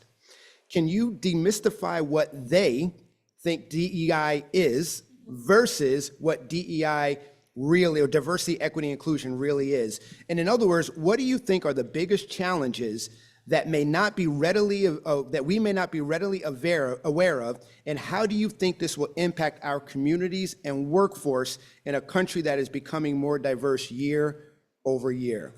So I will start with you. Thank you. So when people talk about diversity, equity, inclusion, we actually had this conversation at our council meeting. And sometimes when people think about that, they only think that means people of color. So there was a bit of a little education that evening. Say, it doesn't just include people of color. It includes you, because you're a woman. It includes people who have disabilities. It includes a number of things. So that is, I think, and became a little bit eye-opening for people, and then it created a little bit more buy-in to why we all need to work together to make sure that diversity, equity, inclusion are something that we work on together, because you may think it only means me because I look like this, but it means you too. So in terms of our workforce, I think, well, one of the things that we have, let me just say, we tried at the city council level to actually do some education around that and try to get some things implemented. And because at the federal level, they said you can't say it, our attorney said you can't do it. So that was like, oh, I don't know what to do now. Can we call it something else and still do it? No, I mean, honestly, it's like, what do you do? We can't not do what is necessary in this country, especially because we are becoming a more and more diverse community. I belong to another group it's called the Schenectady Black Political Action Committee. And we were talking about putting out a statement, and there were people saying, oh, but we can't say diversity. Because the federal government said we can't say diversity. And there was another member who was like, we can say diversity. So the conversation around diversity, equity, inclusion really needs to be broadened, I believe, and people to understand what it really means. God bless you. And that it includes all of us and not just a select few. Because when you realize that it includes you as well, then you're willing to step up and do something about it. That's how I feel anyway. When you think it's the other person, then you're like, well, they'll work it out. But then when they don't work it out and now it's you, it's like, oh, okay, now I need somebody to help me. So I hope I'm answering. No, you are, and I'm going to open up to other panelists. Does anybody else want to answer that diversity, equity, inclusion? Mayor Sheehan? You know, I think as I've tried to reflect on this and really think about our history in this country, and I think the way that this entire symposium was talking about, taking back our rights, right? Like this is, about this struggle has gone on for a really long time. It just occurred to me that, white men have benefited from affirmative action for centuries. 100%. And so, that's why we all still have these implicit biases and explicit biases. The bias is that when a white man walks in the room for a job interview, he's qualified for the job. But if it's a black person or a woman, we got to ask some more questions, right? And so I think that it's so ingrained in us, and in everyone, but it's the direct result of affirmative action. There were affirmative steps that were taken that said black people could not have certain jobs, women could not have certain jobs. You think about 1980, when this organization started. I believe that was when the first class of women would have potentially graduated from West Point, because it took an action of the president to get them admitted in 1975. Women wouldn't be allowed to join the Fort Orange Club for like another 20 years, right? And let's like the Fort Orange Club, for those of you who don't know, that is where political decisions were made. That is the room where it happened, and women were not allowed to be members. Women couldn't golf on Saturdays. I mean, they probably still can't at some clubs, right? And my dad finally admitted, he's like, we used to think that women played really slow, but it turns out it's the senior citizens that play slow. They had no access to capital. So if you wanted to start a business, if you wanted to lift yourself up by your bootstraps, as they say, you had no access to capital, you had no access to credit. And so, of course we have to talk about this, because it's so ingrained in us, the impact of centuries of affirmative action for white men. And I don't say that to make white men feel bad about themselves. It's just a fact. Just like it's a fact that I would not have been admitted to most of the most prestigious colleges in this country if I had been born, 60 years earlier, right? So it's just a fact. It's not a criticism. It's not that I think you're a bad person. It's just a fact. And so when you have that in your head, and then you diversify your workforce and you start to let in the people who have the talent and the brains and the, like they're gonna do it, and you let us in because like we're ready to go. There are certain things that we should expect about how we're treated, about how we're perceived, about how a meeting is gonna be run. right? About the accommodations that might need to be made for us. Like, I'm embarrassed. There's still only a women's room in the basement and on the second floor of City Hall, right? That's a $36 million renovation that has to happen. That's an ex-mayor thing. I'm putting a new roof on. I'm putting a new roof on. But you gotta fix the roof first before you fix the inside. But right, like, so I think that, you have to think about these things very intentionally. And so when we talk about diversity, we are diverse. I mean, it's just a fact. All right? Equity is about saying we need to move the bathroom down to the first floor, right? It's actually not even on a floor that you can reach by an elevator. It's on the mezzanine. Anyway, I digress. And then we've got to ensure that folks who we want their talent and their brains and their expertise and we want them at the table, that they feel included. Right? So what does that table look like? And how do we conduct meetings? And, right? That is all that we're talking about. When I joined a law firm that was mostly all men, there was this huge thing about the fact that it used to be that the young male associates would all go fishing. And so I'm like, I love to fish. But I found out that the reason they didn't want the women to go is because the guys peed off the boat. Right? Okay. So, I'm not saying that you can't go fishing, but you need to at least have an awareness that that is an entree, that is a way of inclusion that excludes me. And so if we have a Women for Government and Civil Society, right, why are you getting your nose bent out of shape? Right? Let me name all of the places where you have exclusion and you have opportunity to network and you have opportunity to build business and get clients. And I'm going to shut up now because I'm going on too long. But I think that for diversity, equity, inclusion, we really have to ground it and find ways of engaging in that conversation so that we can find a path forward, because our future and our economy and our families depend upon it. Yeah, that's a great answer.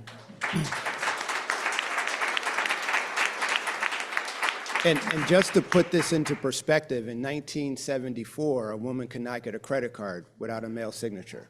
It's 51 years ago, without a cosigner, you could not get a credit card. So this is very, very topical, very, very present. So I'm going to switch gears just a little bit, and I couldn't ask a better panel this next question.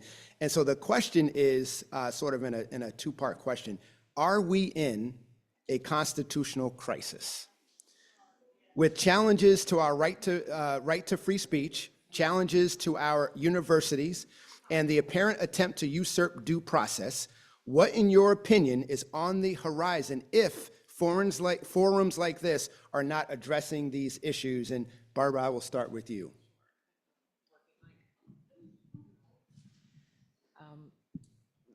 I'm not sure about the constitutional crisis. It seems that way, but I guess a lot of that remains to be seen. But we are certainly in a time of crises. We are I like the signs sometimes people have at rallies, this is not normal, because this is not normal. It is extreme. The policies and goals that are being espoused by this administration are incredibly concerning. And I think it is important to have forums like these and many, many, many more, because what we're seeing, we have seen before. They are trying to retain their power and not share power through methods of intimidation and fear. Some of that is fear by threatening funding, right? I'm not going to give you money if you oppose me or if you continue to do things that threaten my power, right?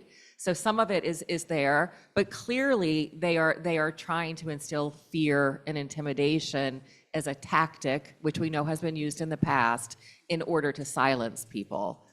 So it is extremely important for forums like these and others, and for all of us where we can, to speak up and to join with others. While one institution may be under attack, or one law firm is under attack, if those law firms all come together in response, they're going to have a much better outcome. They no longer have to fear losing clients to other big firms because they're all together and they're standing firm in their commitments to be inclusive. So I think doing things in a way that people are really joining together in forces is probably more important than ever. Susan, I'm going to go to you next. Same question. Do you think we are in or what's your opinion about if we are in a constitutional crisis? And if we don't address it, what do you think is going to be on the horizon? I don't think there's any denying we're in a constitutional crisis right now. Thank you. But we asked this question 5 years ago too, and further before and before that as well. And the Constitution, I think, held much better than we expected it. We sustained 4 years of onslaught under the last administration of the current government. And not only, though, did we learn from that, but clearly they learned from that as well. Because when they came back in January, the assault on the Constitution and where possible weaknesses to be exploited existed, they went right at those really hard and really fast. Will the Constitution hold? Will we continue to be a government of laws? Is yet to be seen. My personal thought about this is if we can sustain for 2 years that the off-year elections will help us very much to move forward, and that will be the point at which we'll see, does the Constitution hold? Are we a government of laws, or are we much more dependent on good behavior for the sustaining of our democratic principles? Thank you. I'm not going to lie, 2 years is a long time. Sounds like an awful long time. So would you like to answer the same question? Certainly. So I was thinking what you were thinking, like 2 years. It's only been 102 days and it feels like it's been 100 months. But so yes, I definitely believe that our Constitution is under attack, and we have to really take that very seriously. And I really want to address the question you asked about what we can do in the room, because what I've seen and what I've experienced is that people are afraid, and they're afraid individually. So if we work collectively, then that's, if someone who's fearing whatever it may be as we go through this, to have a group of people that we can work together to help each other. Because when you're just standing there alone with your fear, it's, it seems real. But when there's other people that can work with you and support you and say, it's not necessarily going to turn out that way, there's a possibility, but here's the things that we can do to change that. So in terms of being in this room, that is what I think that we have to do. We have to continue to work together. And I know that we're not all going to agree on everything, so I'm real clear about that. But I also say, and this goes to DEI as well, how you see it depends on where you sit. So we all have different lived experiences. But if we all agree that we are under attack as individuals, as residents, as citizens, then we have to work on that collective issue and put aside any differences that we have. So in this room, that is what we can do. And that is what we have to do, because if we don't, then I can't even imagine what I can't even imagine some of the things that already happened and what could happen. And I think that what my experience has been, I don't think this, what my experience has been, a lot of people aren't even sure how the government works. I'm getting questions from people that I'm really surprised at the questions they're asking.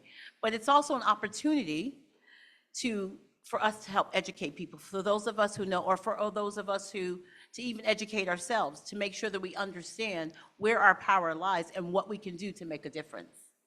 I would also remind us to make sure that we think about the things we can control more than the things that distract us.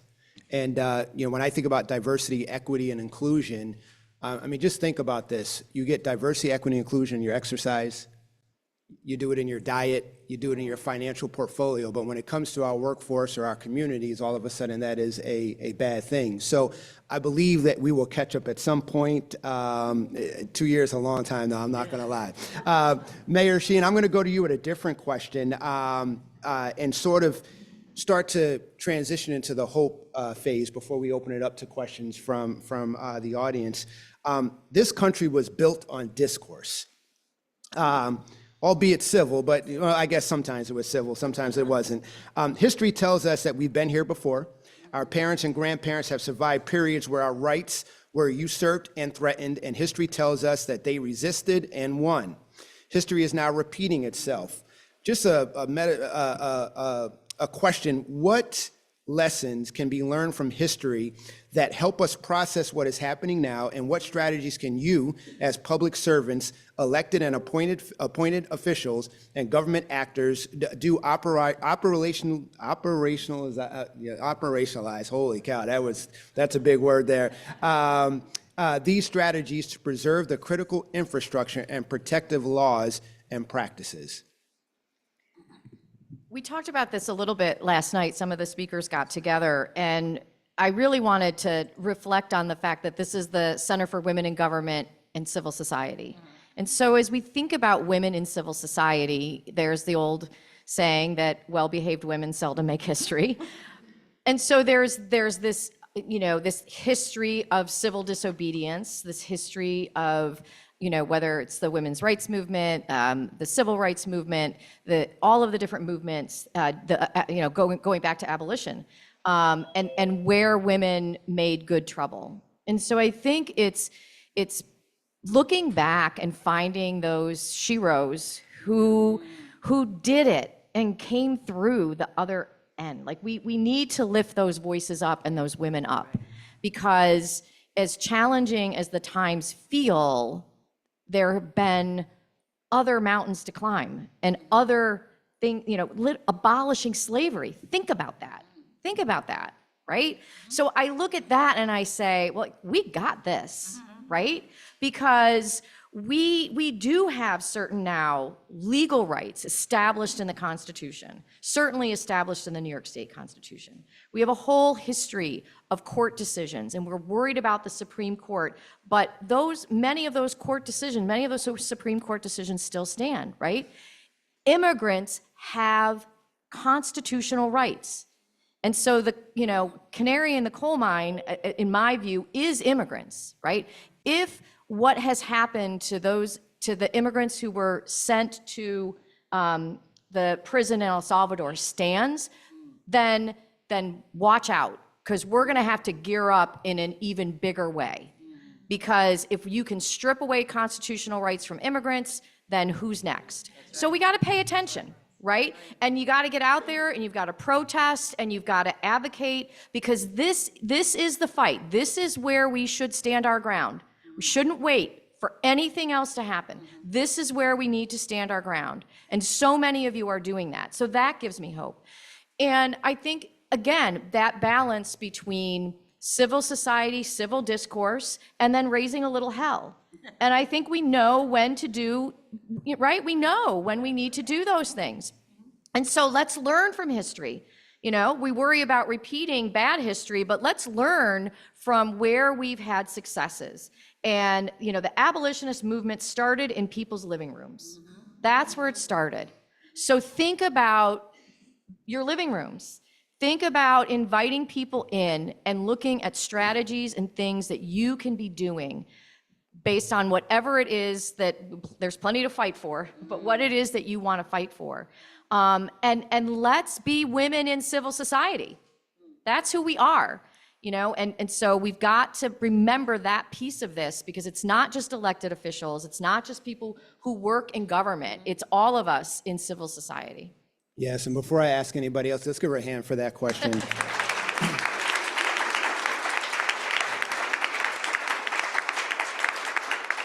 Before I ask the rest of the panel to chime in on that, I want to remind us, the word fight gets thrown around quite a bit, but history does tell us how to handle things. And again, Ruth Bader Ginsburg also famously said, fight for the things that you care about, but do it in a way that will lead others to join you.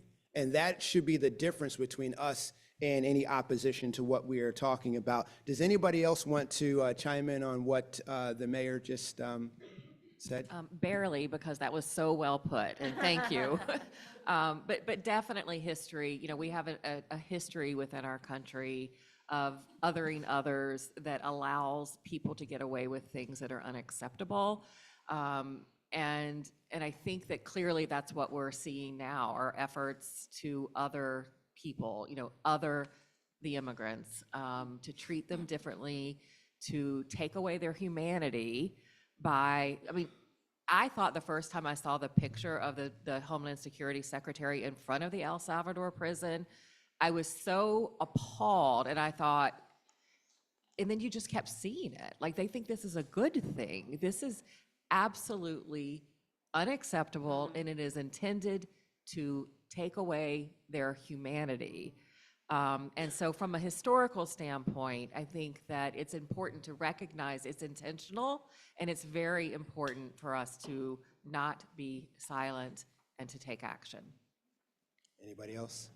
Yeah, I do. So when I thought about this and what we can look at history, my mind immediately went to the Civil Rights Movement. And I'm like, well, there's lessons right there. You know, there's a roadmap right there that can be used to what we're dealing with today. And who would have thought that we would have needed to? But here we are. So there are things that were done and that we can currently use today. And I think most of it is to make sure that we're unified as much as we can be within our fight, because it is a fight. And I think about what my grandparents, what my great-grandparents, and just my ancestors, period, went through and what they fought for. And unfortunately, I just have to say, I think that somewhere along the line, we almost forgot. And this is reminding us that we fought the fight, but we have to continue, because now it's become a different fight, but we certainly can use those lessons. So when I think about, because I'm here today, I sit where I sit, I do what I do because of those that came before me and did the work. So I know now that I have to do the work too, because there are younger women who are coming, who also need to make sure that what we've gained, we don't lose, and that they have to do that fight over. So for me, this was a stark reminder of, if you don't pay attention or continue to work and keep up the progress, that you will lose the progress that you made. I have to tell you that when I'm a member of the city council, I'm the only African-American, I'm the only woman of color, period. So I never forget, this one man told me this. We were voting on something, I can't remember what it was, and he wrote me a note and left it in my mailbox. And he told me, "You're only one black woman and you can't make a difference." That's what I said. I'm like, you don't know who raised me.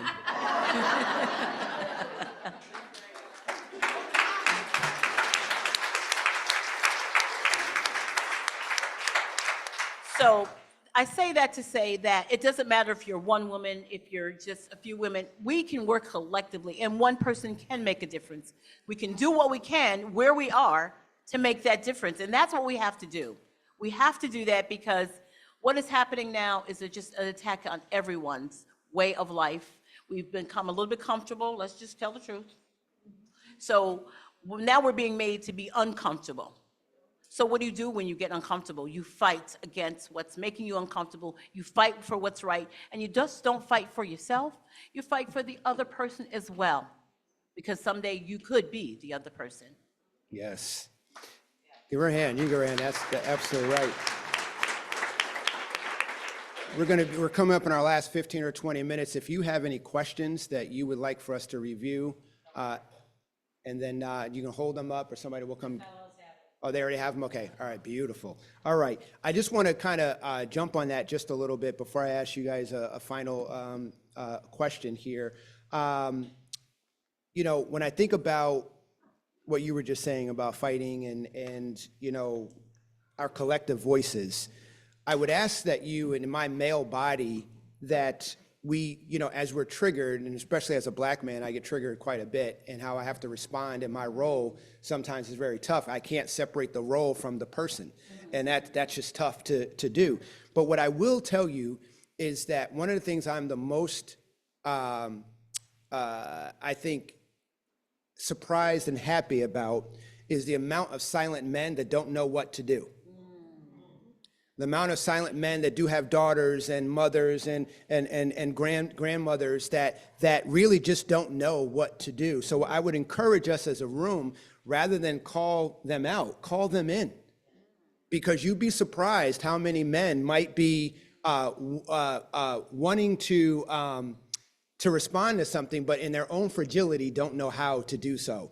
And one thing I can tell you right now in this political landscape is we are watching fragility play out. When they have no countermeasures, they don't know what to do. And strongly worded emails and messages are not going to change some of you know what if you know, you know. All right, thank you very much. All right. Okay, so I've got a bunch of questions here. So what I'll do is I'll ask the question, and then one of you can just go ahead and start with the question if you want, and then we'll get to, okay. All right, what have you found to be the most effective strategy in pushing back against federal administration? How can we, the people, emulate this? Who would like to take that?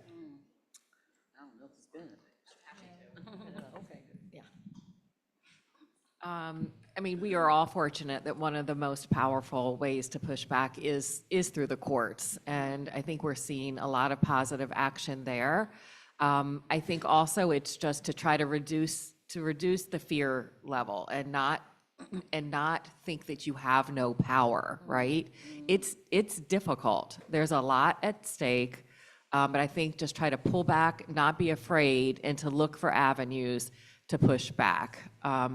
But the courts are a really important piece of this. Thank you. All right. This is kind of like going to be like just boom, boom, boom, boom, boom. All right.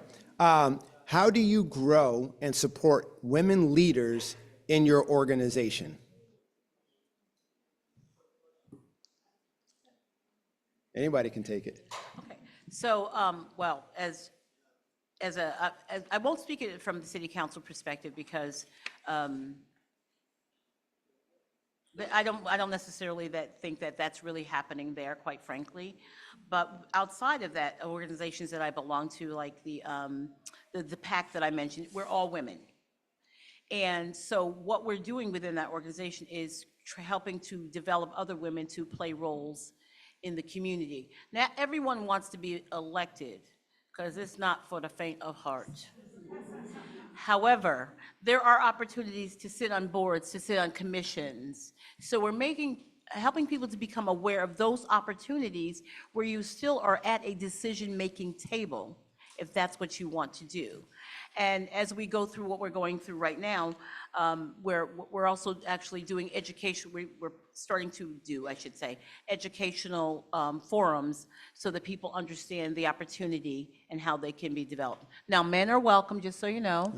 However, our focus is on women to make sure that, and especially younger women, to make sure that they understand the opportunities and that they have the support, because I personally believe in succession planning. And unfortunately, I've only been able to get younger Black men on the council. I'm not sure what I'm doing wrong, so y'all might have to help me with that. But succession planning is really important because we want to share what we've learned and to make sure that younger people are equipped and know that they have the support and they still have us as mentors, whether informal or formal, to come to while they develop themselves. So that's what we're doing within our organization. All right, thank you. Thank you very much. I think I'd like for Mayor Sheehan to answer this one. The current administration is using Project 2025 as its blueprint for action. How do we fight that? And do we need a counter Project 2025 plan? I don't know, we have a constitution. I think they forgot about it. Look, I think part of the frustration that everyone is feeling is that we said that this was going to happen. We told people, read Project 2025, this is what they're going to do. And not only did they win the presidency, but they won the House and the Senate.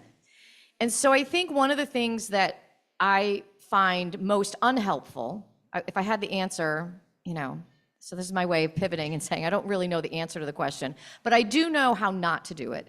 And that's by attacking Democrats.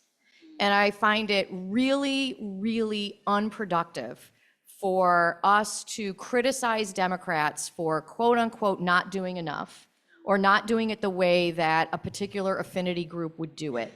We need to realize that these are unprecedented times, unprecedented things are happening, that people have their own approaches and ways of dealing with this, that sometimes compromises and other things come into play with respect to the decisions that are made.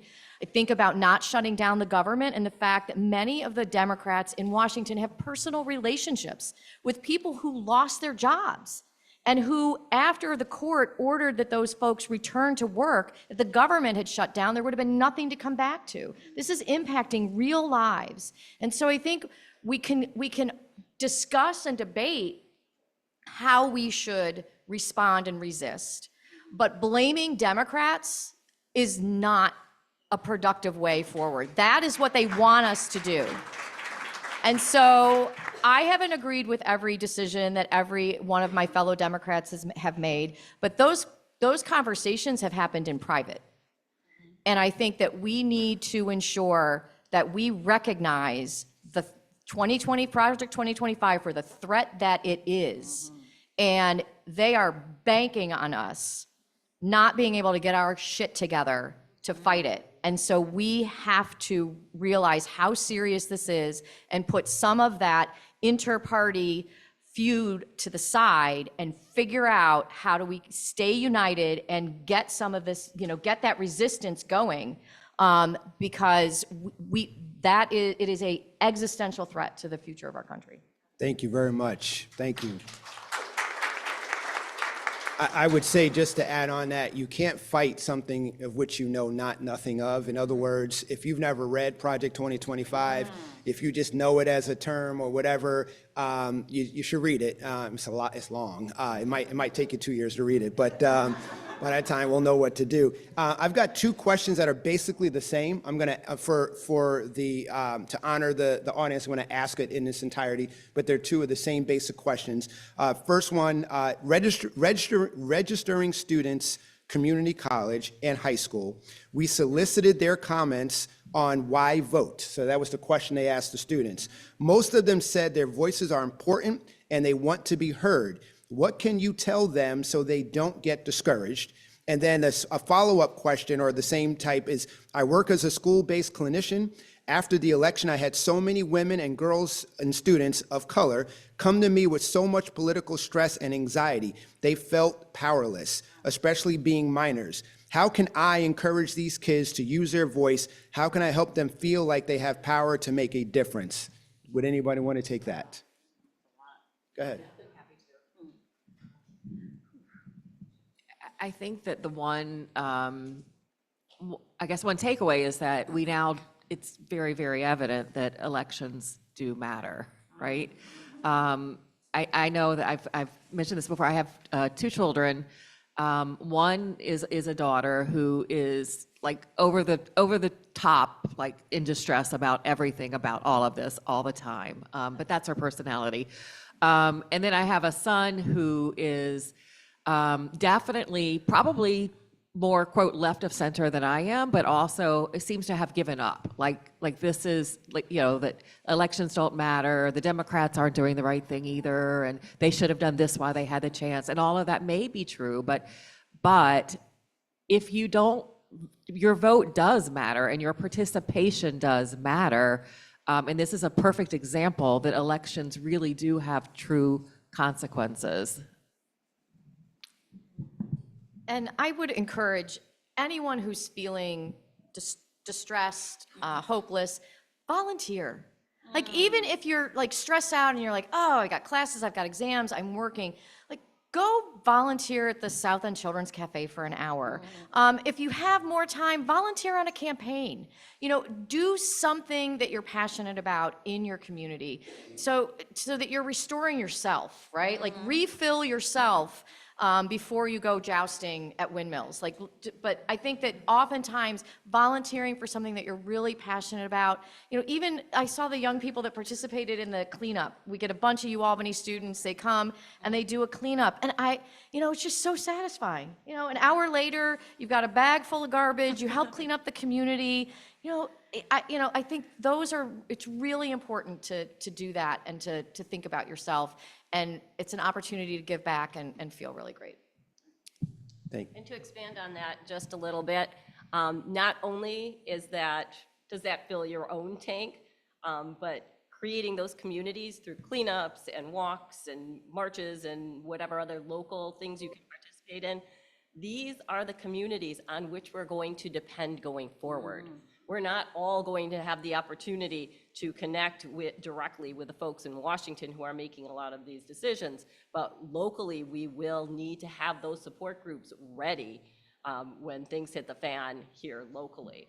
Still important to do the federal work as well, not just as a statement, but also because the elected officials, administrators, and even the judges, even if they're not able to directly respond or participate in that, they are hearing that message and they are seeing the support that you are demonstrating for the actions that they want to take and that they need to know is out there when they are being told, many of them, to do things that is counter to the very existence of their public service commitment.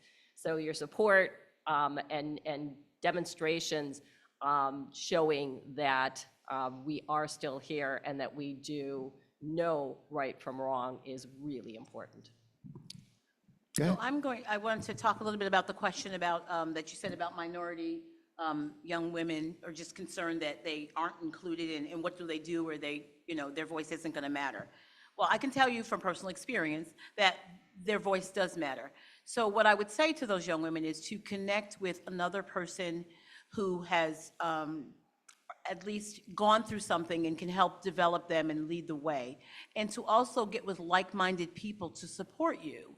And also to look at people that not only are in elected positions, but are college presidents. We have so many examples of African-American, Latino, and many women of color from minoritized communities that are examples that we can look at and say, hey, this person has made it. So I understand the stress of what it's like, but you'll go through that stress and then come out on the other side and actually, sometimes the stress that you go through, it's building you as you get there.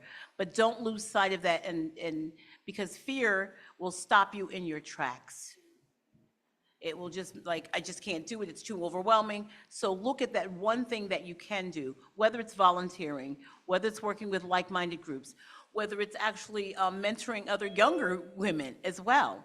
But those are the things that we can do, and we have to reinforce that within ourselves. And somebody said they want to bring religion in the room, so I won't bring religion in the room, but I will say that I trust in God to get me through a lot of what I have to go through. That has to be for me. So everybody has a basis that they need. So whatever that basis is for you, it may not be the same for you as it is for me, but there needs to be something, an outcome that you want to see, something that you believe in, and believing in yourself is extremely important, that gets you through that, and connecting with like-minded people who are on a positive trajectory. I say this often to people, and unfortunately, just remove some of those toxic people out of your life.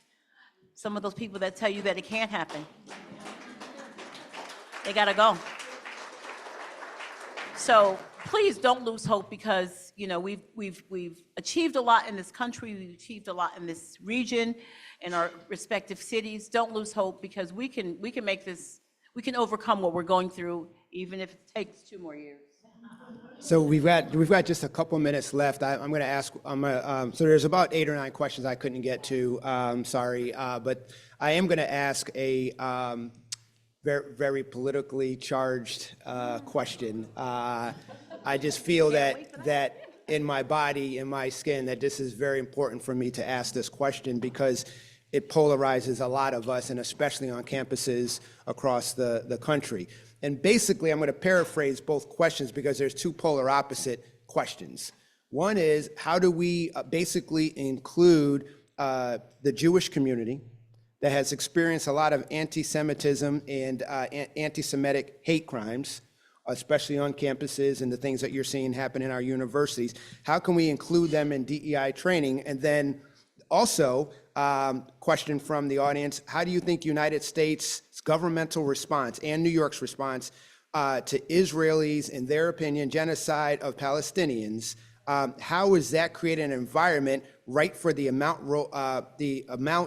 current rollback of American rights? So that's a tough one. So only one of you might want to tread lightly on that one. So Say only elected should probably. So, yeah. I'm in a unique position. Ladies, you got to run again. So that's exactly right. So look, you know what? This is so fraught.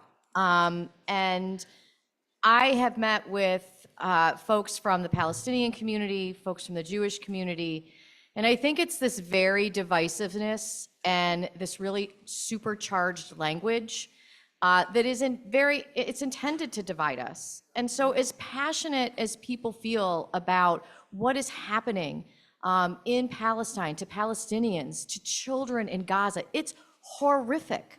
It's horrific. I attended an anti-Semitism summit and watched a documentary about what happened to children in the October attack. And it was horrific. But I was very mindful of the fact that a documentary could just as easily depict what was happening to children in Gaza, in Palestine. I want to be respectful because we use this language. And I think it's important that we are able to recognize that what is happening right now in Washington with using anti-Semitism as a reason for cutting off funding to colleges is an abomination, right? And I think, and many of my Jewish friends believe it is an abomination. So in this rhetoric, as in with a lot of things, I think there are areas where we are more united than we are divided.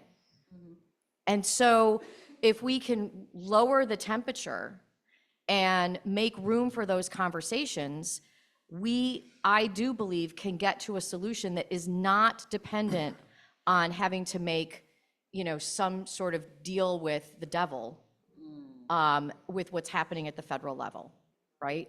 And so, this is what Netanyahu is doing is unconscionable. What happened in October was unconscionable. And there is a long and difficult history that is at play here.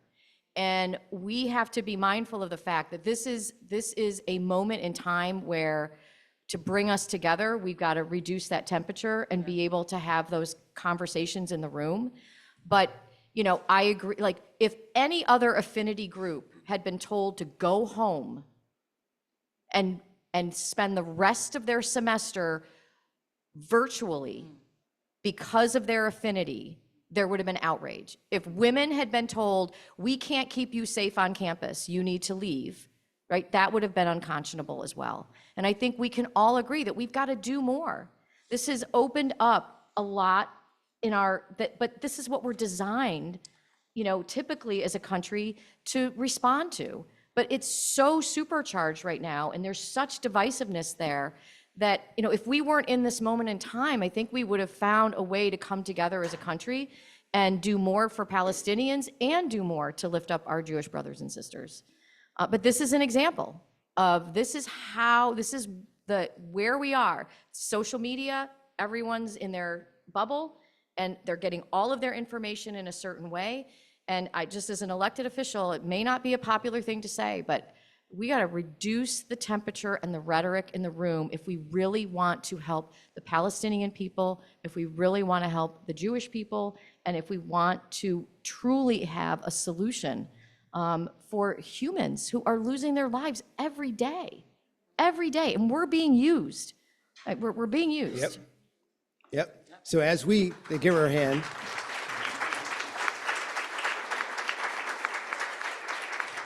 Those that know me know I like to end on times, 12:31. So we're gonna start to wrap up. But I just wanted to share. I was asked to share just a couple of thoughts based upon the discussion today.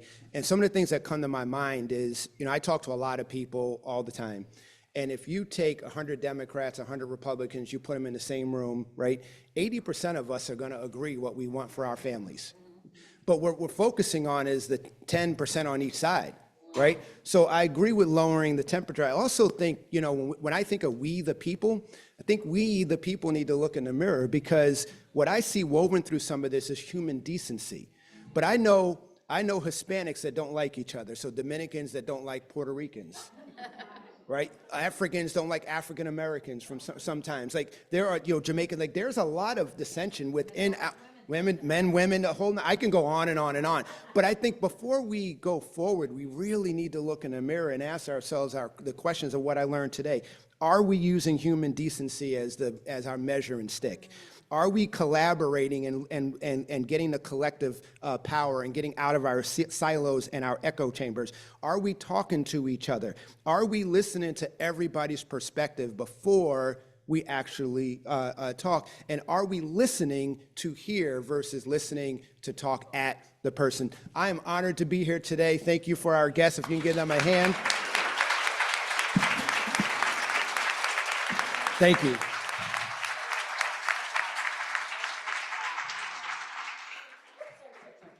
Great job. What a wonderful, as he goes out in his red sneakers, our moderator. Let's a round of applause to him and our wonderful panel. Thank you, thank you. Paul Tonko couldn't be here today, but I think, Cora, you're here? Cora? Where's Cora? Where's Cora? Oh, Cora, come on up. Did you want to say a little message, You do or you don't? Okay, you will, okay.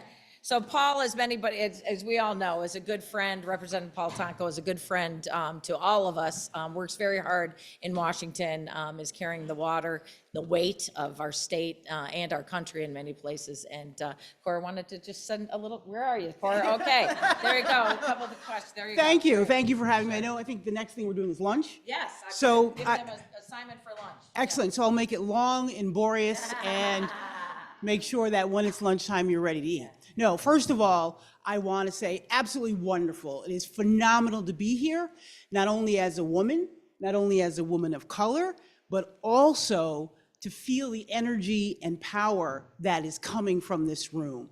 Thank you. It is absolutely wonderful. And the speakers, phenomenal. And yes, unfortunately, Congressman Tonko wasn't able to be here, but I'm here. But no, and I also want to introduce two of my coworkers, Allie and Angela.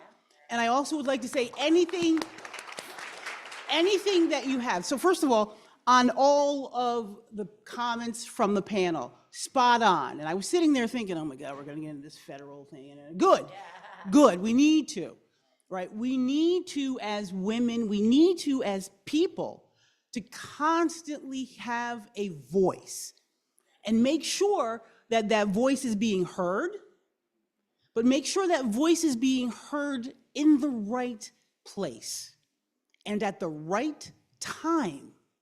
And that doesn't mean you have to do a calculation. That doesn't mean you have to do a statistical map to see where to go, how to say, when to do.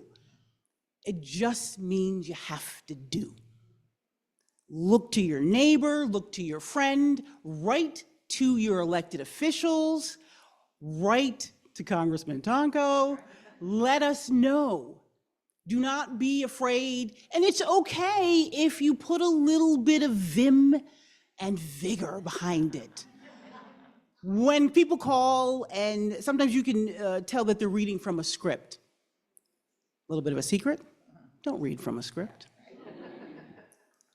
Know what you would like to say, and make sure it comes from your heart and from your mind. Make sure that your heart and your mind work succinctly, and it will be good. Your voice will then resonate with the point that you have to make. And we've heard a lot of things that are going on, and yes, it gets heavy. It gets very heavy. We are in unprecedented times. Bring it to your elected official. Write it to your elected official. Be seen, be heard, do not be afraid. And when you call Congressman Taco's office, ask for one of those two. No, you may ask for Cora, that is me. You may ask to speak to any one of our staff, and we will give you the time. We will write it down, and we will move your voice forward. And continue that voice. Continue fighting. And we are in this time of fighting. As I think, I was going to say Congressman Taco, because I keep saying that, but I'll say Congressman, but also my friend Marion here was saying, we think back to the civil rights. We think back, as Mayor Sheehan said, to when we had to fight for freedom. I would not be standing here today if people that look like everybody in this room fought for my great, great, great, possibly great family to be released from bondage. I would not be here. So take it in, breathe it in. I'm saying thank you. I know they're not here now, but we all need to say thank you, even if the people who are not here in the room actually are the ones that we're thanking. But it resonates. It resonates. So I will end by saying, because it is lunchtime. It's lunchtime. Please know that your voice and your thoughts and your caring is important, and it is valuable. It's gold. Bring it forward and be heard and go with a strong resolution. Thank you. All right. Well, on that, I'm going to send us off to lunch with an assignment. Sit with someone new. Sit with someone you don't know. Talk about what you've heard. Talk about what, yeah, you don't know anybody. You just said, I don't know you. Come sit with me. And be back here at 1:30 because we have another great panel for the afternoon. So thank you again, everybody. We're very grateful for you.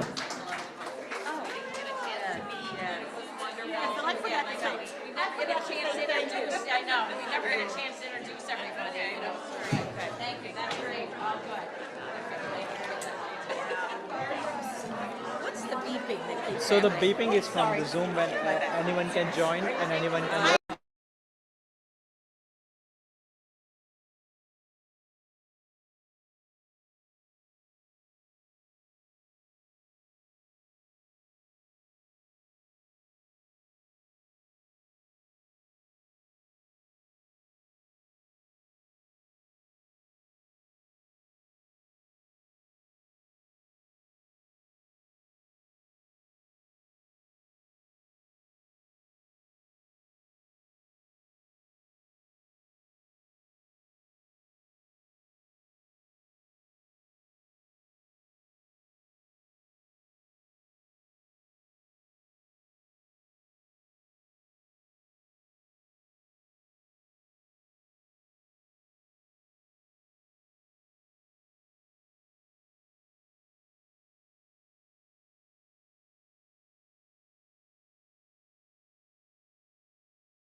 that they do to protect not only New Yorkers, but also those of us who don't have that protection in DC.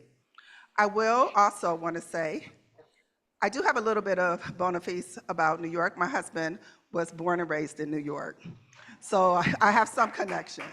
So I'm not here completely as an outsider. Anyway, quickly, I say my first professional identity is an educator. I was a teacher, high school principal, middle school principal, turnaround chief of schools for too many years that I'm not going to say. I also ran a nonprofit that served children and families experiencing homelessness in Washington, D.C. And currently, I am the strategic lead, the senior director for the Health Equity Fund, which is a fund in Washington, D.C., that has been charged with addressing the disparities in between populations in the district. And our frame is an economic justice frame. We actually believe that health outcomes are actually issues of economic injustice, and that if you truly want to address health outcomes, you have to address economic justice issues. So that's it.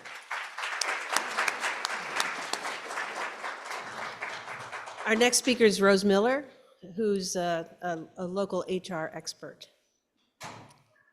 Hello, good afternoon.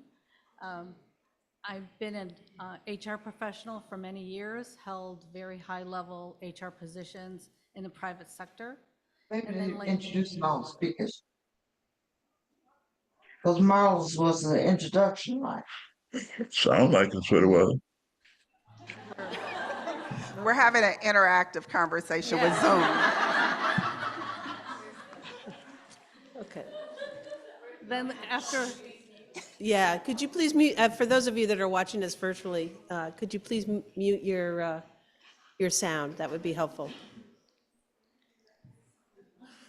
then I started my own HR advisory business, which I've done for 20 years. And my clients were in private sector, non-for-profit, and government clients. So I have, this subject's very dear to my heart. HR is the department that helps keep civil discord or accord in the workplace. When I was an HR professional years ago, there were very little laws protecting women, advocated for a respectful and positive workforce. I've been a part of many internal investigations. So there is a lot going on right now for HR individuals. It's extremely difficult to navigate. So I hope I give some insights of what's going on in the business community, some of the impacts of all these 102 terrible days, at least in my perspective. And thank you for having me. Our next speaker is Dr. Elaine Houston. Some of you may recognize her from Channel 13 News, but she's done an awful lot in her career on this topic. So welcome, Elaine. Thank you. I am a storyteller. Deep down within me, I've been telling stories since I was probably 8 years old, when I lived in a housing project, and I would report to my mother on what was happening in the neighborhood. And so that has never left me. I retired in 2023 as a 4-time Emmy nominee and Emmy winner for stories that I did on social justice. And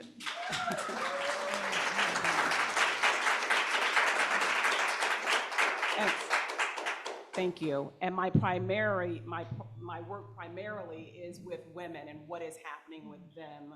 I think I have, in my last 15 years, done over 500 stories on women. I am the president of SheSpeaksToMe.com, which is a women's empowerment group. And what we do, we empower women through stories, also through summits, and through just speaking out like what I'm doing right now. And I'm particularly interested in what is happening in Washington, because I write stories celebrating women, but women are not celebrating right now. If you look at what's happening in Washington right now, you are seeing that money for their organizations is being capped, it's being frozen, or it's being eliminated. And I'm particularly talking about Planned Parenthood. I'm talking about agencies that help women who are victims of gender and domestic violence, as well as medical research. And I'm really interested in that because I was just going over some information about a researcher from Columbia University who did research on uterine fibroids. 28 million women in the United States have that. And her funding has been cut off. And, you know, you ask me, why am I bringing that up? I'm bringing that up not only because so many women are impacted by that, I'm bringing that up because women are lagging when it comes to medical research. They lag behind research done with men. And it wasn't that long ago, 1993, that a bill was created and that it said that you have to have women as subjects as well as people of color when you do research. So to imagine what that means and where we are. If we look at where we are locally, I'm looking at women in homelessness.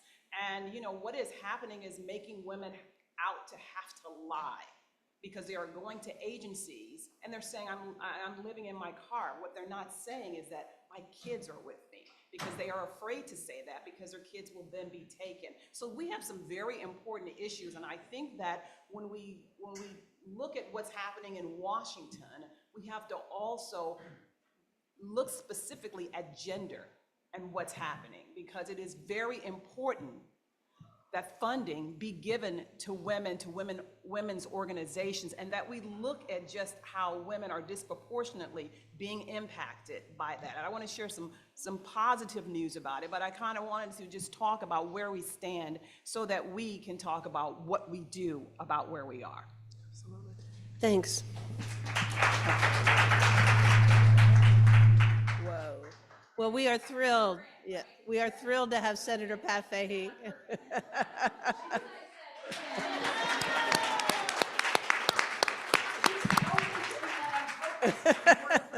Well, for those of you that haven't been reading the local paper, Pat's been a little involved in the budget.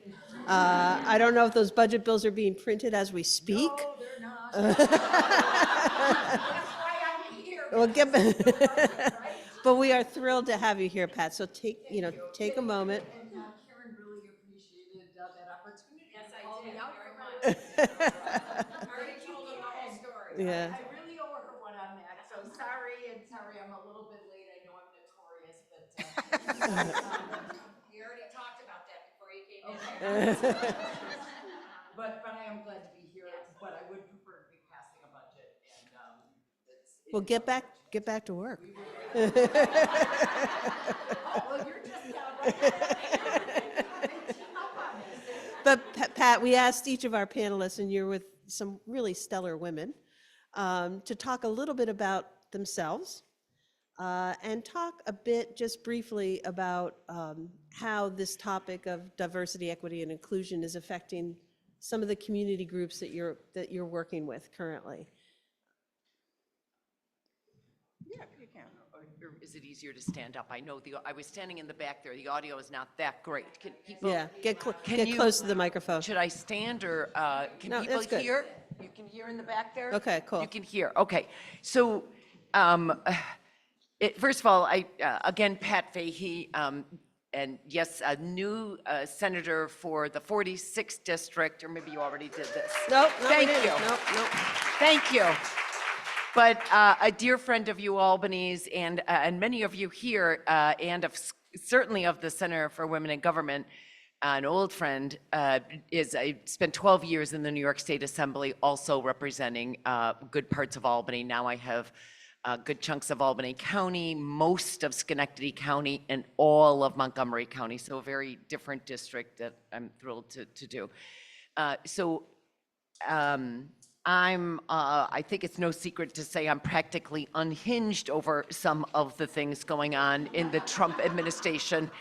And I've almost become manic with trying to call out as much of it. And but if we keep it just to some of the DEI pieces, I keep it simple, and I often say, when did diversity become a dirty word? So we have tried on every level to call out a host of things. Lately, I've been very focused on the pocketbook issues because I think that's some of where you can have most effectiveness. So while I've been up here to UAlbany, and I'm so pleased they signed on with a host of other universities to call out this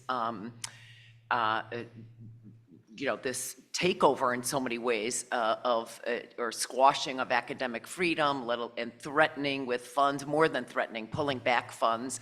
I mean, it's just it's really, there's so much to talk about here, but I am just trying to use the power of my office and everything I do, whether it is my weekly e-blast, whether it is I could be talking about an environmental issue. I could be talking about, a car wash, and I am somehow going to bring up the Trump administration and the cuts. So we are trying to address a lot of the pocketbook issues, but also working on what the underlying issues mean for pocketbooks, because if people may not care about certain issues, we feel like that is the one way to get at the Trump administration, even though I think holistically it calls them out. But yeah, it's so there's two ways that I think that two words that have resonated with me in terms of how you push back, and that is litigation and mobilization. I can't do that much on litigation. I'm not, we are the legislative branch of government, not the judicial branch. But a big shout out to the Attorney General and all she's doing with a host of other Attorney Generals around the country. So, and to those who are litigating like crazy on these issues, because the courts are prevailing. But the other piece is the mobilization, and I am trying to use my voice and use the power of my office to not just mobilize and join a whole host of groups, and have joined countless rallies, but I'm also using legislative vehicles or even sign-on letters. We started much earlier this year with a letter to the comptroller to call out Tesla for many of their corporate practices. Thank you. Thank you. And that led to also legislation to take back their direct sales. They have a monopoly on direct sales. So we're trying to do that, but when we wrote to the comptroller, we also called out what he was doing on his corporate ethics. But again, we really can't legislate corporate ethics and corporate conscience, right? So I keep going to the pocketbook issues, but I'm happy to talk more about that. Okay, we will. So it's We a will. side door, but it does get at the holistic issues of, again, this diversity, or DEI in general, anyway, and I'd love to talk about some of the immigration issues too, which we are. I suspect that'll come up. Yes, okay, yes, we have another bill on that too, so trying to call that out in many ways. Thank you. Well, let's talk a little bit about history. We heard a lot about that this morning and the importance of history. And I wanted to ask each of our panelists about what lessons we've learned in the past that maybe we can be applying to this issue when it comes to community organizations. Elaine, I know you feel passionately about this. You want to kick us off? Sure, I would love to kick us off. I think that really there are many solutions, but I think a powerful solution are the women in this room. I think that when you look back in history, you will see that women played a pivotal role in movements and what happened to us, from Ida B. Wells and lynching, from looking at the civil rights movement, from looking at the women's movement. I had the pleasure to cover the Women's March of the first term of President Donald Trump.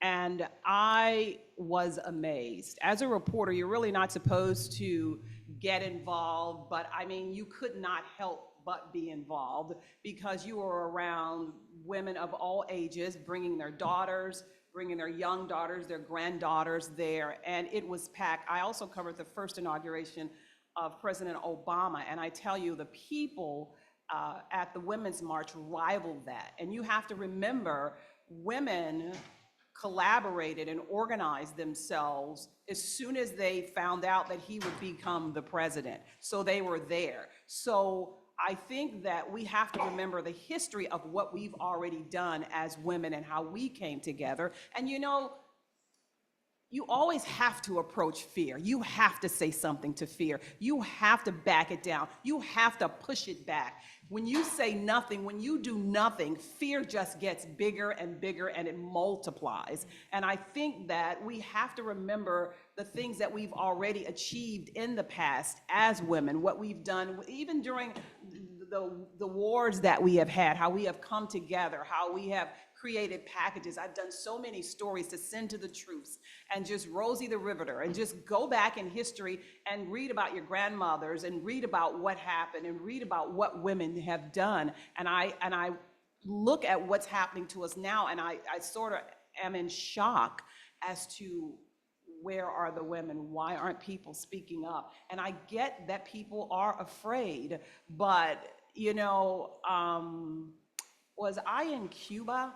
I believe I was in Cuba, and there was a little boy, many of you may not be familiar with it, but his name was Elian Gonzalez. Sure. And he came here on a boat, and he came here, his parents had died, and the United States had a tug of war of whether they keep this kid or whether he goes back. And I was in Cuba covering that event. 100,000 women protested that this kid would not be sent back. So when you protest, things do happen. And I think it's just shoe leather. I think we need to get out. I think we need to speak up, because we have the heart for that. You know, we are in communities where we see our kids. There's reverb from the mic. Where we see our kids, we know what's going on. We know what they need. And I think it is up to us to say something, to organize, to get back out there, because it makes a difference. For the past 8 months, I've been working on a documentary of a woman who came from Louisiana. She was almost 96. Her name was Hattie. She has a restaurant in Saratoga. And I've been working on doing a documentary on this woman. And so I was trying to look at her path and the things that she came through. This woman lived during the Great Migration, when 6 million Black Americans left the South and came to the North. Well, I found a letter that had been written to the president. It was Coolidge. And it said, what's going to happen now that all of the Negroes have left? How will we deal with our cotton crop? I found letters from citizens who have wrote about that. I found all kinds of information in history by going to their presidential libraries, the libraries of the presidents.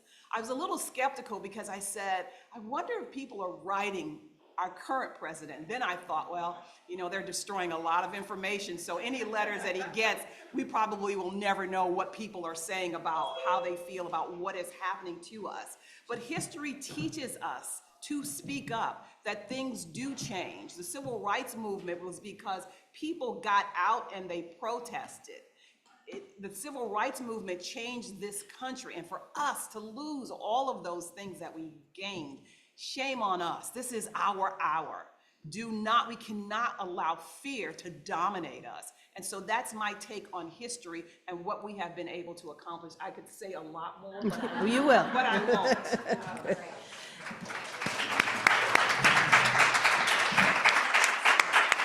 And Rose, you have a long tenure in the private sector. Why don't you talk a little bit about some of the history Yes, in that sector, and what lessons we can learn?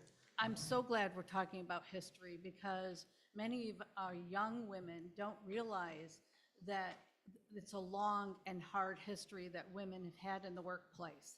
And I've lived it. I was in a male-dominated field that I had to break into in a male-dominated industry, and where I was virtually the only girl in the room. And I remember it was the women's live era, okay, which was a catalyst to a lot of women breaking down barriers and really fighting to get positions in places where women were never before. I remember the day when it was a standard practice for women to not disclose their pregnancy until they were blatantly showing, because that was the day you got your termination notice. And there was very little recourse. There were hardly any HR departments. There were very little laws and agencies to go to. So they pretty much had to leave their positions. And sometimes the ones they fought for really, really hard to get. Those women in the workplace were the leaders, were our leaders that fought to open up positions for others to come in. They mentored them. It's so important to, the first panel talked about the importance of mentoring and coaching women so they know what they're dealing with, because it's still, in many industries, it's still a man's world. This is what gets me about the rhetoric. The rhetoric is saying that diversity and equity inclusion are robbing others from their civil rights. There is absolute no data to say that what's still currently the majority in power has lost any of their civil rights. Who in this room hasn't reported to a man? Anyone? Okay, so they have not lost. Not saying that it's just creating equal playing fields is not a wrong thing. In the private sector, employers care about three things. They care about revenues first, their people second, and their customers, okay? And what really drove more than the advocacy was they realized that their products and services had a more diverse audience. They had to change to appeal to that diverse audience. They needed people.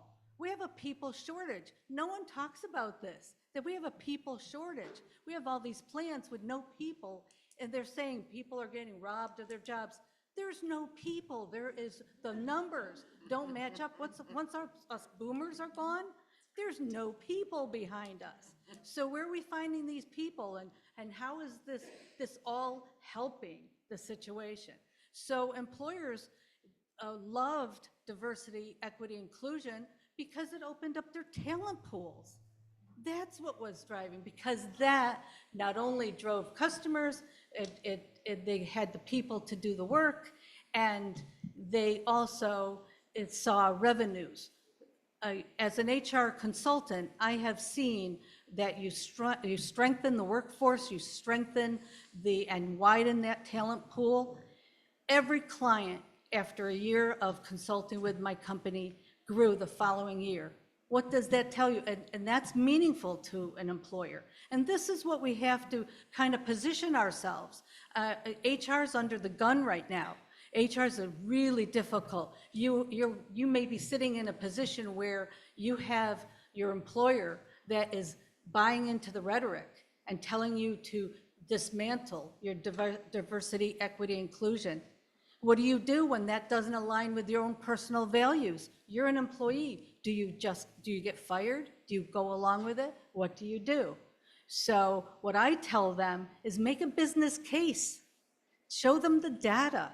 There is tons of data on how diversity, inclusion, and equity have doubled, tripled revenues. If that's all you care about, that's what we'll talk about. Whatever gets us there. Thanks. Marla, what lessons have you learned through history, and how can we apply them currently? Succinctly, that if we don't address the issues of history, they will come back and bite us in the butt.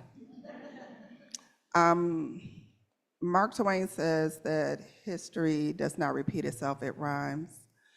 When I was a young girl, I came to a family reunion in New York City, and our keynote speaker was Shirley Chisholm. Oh. Yeah, impressive, right? So we know the role that women have played in this world and what they have done. I don't need to tell that to you. But I don't think all women are afraid. I think Black women are pissed off.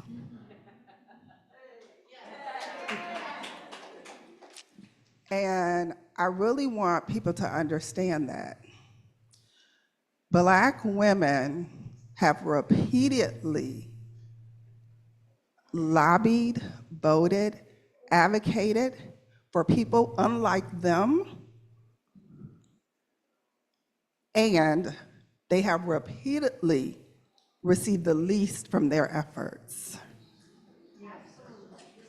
You may not know that Black women are actually the most educated, degreed, credentialed people in the country. You might not know that. And we still earn the least. You might not know. So some people are afraid. Black women, that's just not who we are. We could not be afraid. We've not had the luxury of being afraid. This is not a moment where we are afraid. We are pissed off because our issues continuously do not get addressed. Our concerns are always at the back of the bus. And I'm saying, if you want a different future, then stop being focused on yourself and take the example of Black women who have sacrificed for everyone and do the same. Let me just chime in with a little history of my own. I was lucky enough to work in the state Senate a million years ago in Brooklyn, and our Congresswoman was Shirley Chisholm. And inevitably, whenever I would go to a meeting with her, she would be introduced as Congressman Woman Shirley Chisholm. They could not wrap their hands around the fact that it was Congresswoman. So anyway, Pat, what can we learn from history, and how do we stamp it on this current environment? This is wonderful to follow, and I love the powerful, powerful words, and you're sending me down a little bit of a history myself, because I'm older than probably most of the panelists and certainly most of the crowd. And I can remember my oldest sister being turned down for a job because she naively mentioned at 18 in interviewing for a job that she was more than qualified for, an accounting type thing, and made the mistake of saying she was engaged, and I think she had a ring on. And so when she was told, at that point, the employer, when she was told she wasn't getting the job, he bluntly said, well, you'll be pregnant within a year, and then I'll lose you as a staff. And that just left such a strong impression on me. It probably had so I make no mistake that I stand on the shoulders of my sister, my mother, who never had a word, the shyest woman ever, and never had a word in her own home that she was really allowed to speak, but let alone in society. I'm the daughter of immigrants, so it was very much came from a patriarchal type family. And so I more than recognize the shoulders, and I try never to forget where I come from and the shoulders that we all stand on. And just back to the diversity issue, I mean, I also try to say at the forums I'm at, that this is a reminder of what was this country founded on, let alone built on, right? It was founded on religious diversity, founded on ethnic diversity. And so we are forgetting our own history, and I think we do need to remind folks of that. And then the talent pool, just one other example, I'll never forget when this is a number of years ago, when some billionaires were halfway decent, and Bill Gates was, I'll never forget the lecture of when reading about the lecture when he was over in Saudi Arabia, and there was a curtain between the men and the women, and they've said, well, what can we do for our economy? How do we grow our economy in Saudi Arabia? And he said, well, he goes, you've got your answer on this half of the room. The half of the room you're ignoring, meaning the women on the half of the room curtained off. And so I couldn't agree more with our panelists, and there are a million examples of it. But we are struggling right now. Back to the example of, how do we get people to show up? And I think that's, it is hard. I think there's tremendous fear out there, particularly if you are a student on a student visa, whether you're female or male. there's just tremendous fear. And so one of my new favorite sayings that I'm using everywhere as well is courage is contagious. And we do need to, I commend each of you for even being here today, but we do have to, unlearn the lessons of COVID when everybody was told to stay home. And, the younger generation has really grown up, as they say, as, keyboard warriors. So not used to being, showing up. And I think that's been, and then there's been a chilling effect, right? On college campuses the last couple of years, there's been a real controversy over the types of protests, especially on Israel and Gaza. So the protest, there was a chilling effect regardless of how you feel on either issue. We have gone away from protests, so it's good to see some of that reignited, but I think as Elaine was hinting, we haven't seen that come back to the degree it was in Trump 1.0. So I think it's slowly building, and there's a great statistic out there that evidently when you hit 3.5% of the population that are out in the streets protesting, that's when you begin to see that turning point. And I don't think we're anywhere close to it because we're still building a very big tent. And right now there's many diverse tents. We're seeing it in the office as we read about different protests, like which one is this one and who is this? And so sooner or later, I'm hoping more will coalesce, but we have a lot of work to do to build that big tent to try to tackle a whole host of these issues, starting with diversity and starting with the suppression now or the attack on diversity and all DEI programs. Thank you. We've heard a lot about struggle, adversity. One of the things that Karen kicked off the conference with is we want to be somewhat optimistic and come up with some solutions. So I wanted to ask each of you about whether you're seeing anything in the community, in the corporate sector, in the not-for-profit sector, that has been a positive reaction to what we see in the environment. Whoever wants to jump in first. Marla, you want to take the handle on that one? I'm keeping on my theme with Black women. I think, after the election, you saw all these memes where Black women were like, we're sitting this out and we're drinking coffee and tea. I think we've come to a realization that that's not what we're going to do. We can't do it. So we're coming back in. So I think that's hopeful. I see a lot of conversations with Black women who are gearing up to join back into the conversation, into the fight. But we're talking about collectivism here. And I also remember as a child in my living room, if you came into it at any particular time, there was a fierce debate always going on because I grew up in a home that had study circles, book circles, discussion of ideals, and people were sharpening their iron sharpens iron, and they were getting their political chops, and they were practicing, tough skin and not being fragile and really understanding what they stood for. And I'm seeing Black women start to do that. I'm seeing Black women having those types of conversations, those spaces, sharpening ourselves, getting re-armored up. And I do predict that in a short time, we will be back in there leading the way and doing what we've always done. And that's what I encourage everyone to do, is to have a big book circle, lean in, have the difficult conversation. We are not gonna get there by being polite and having false unity.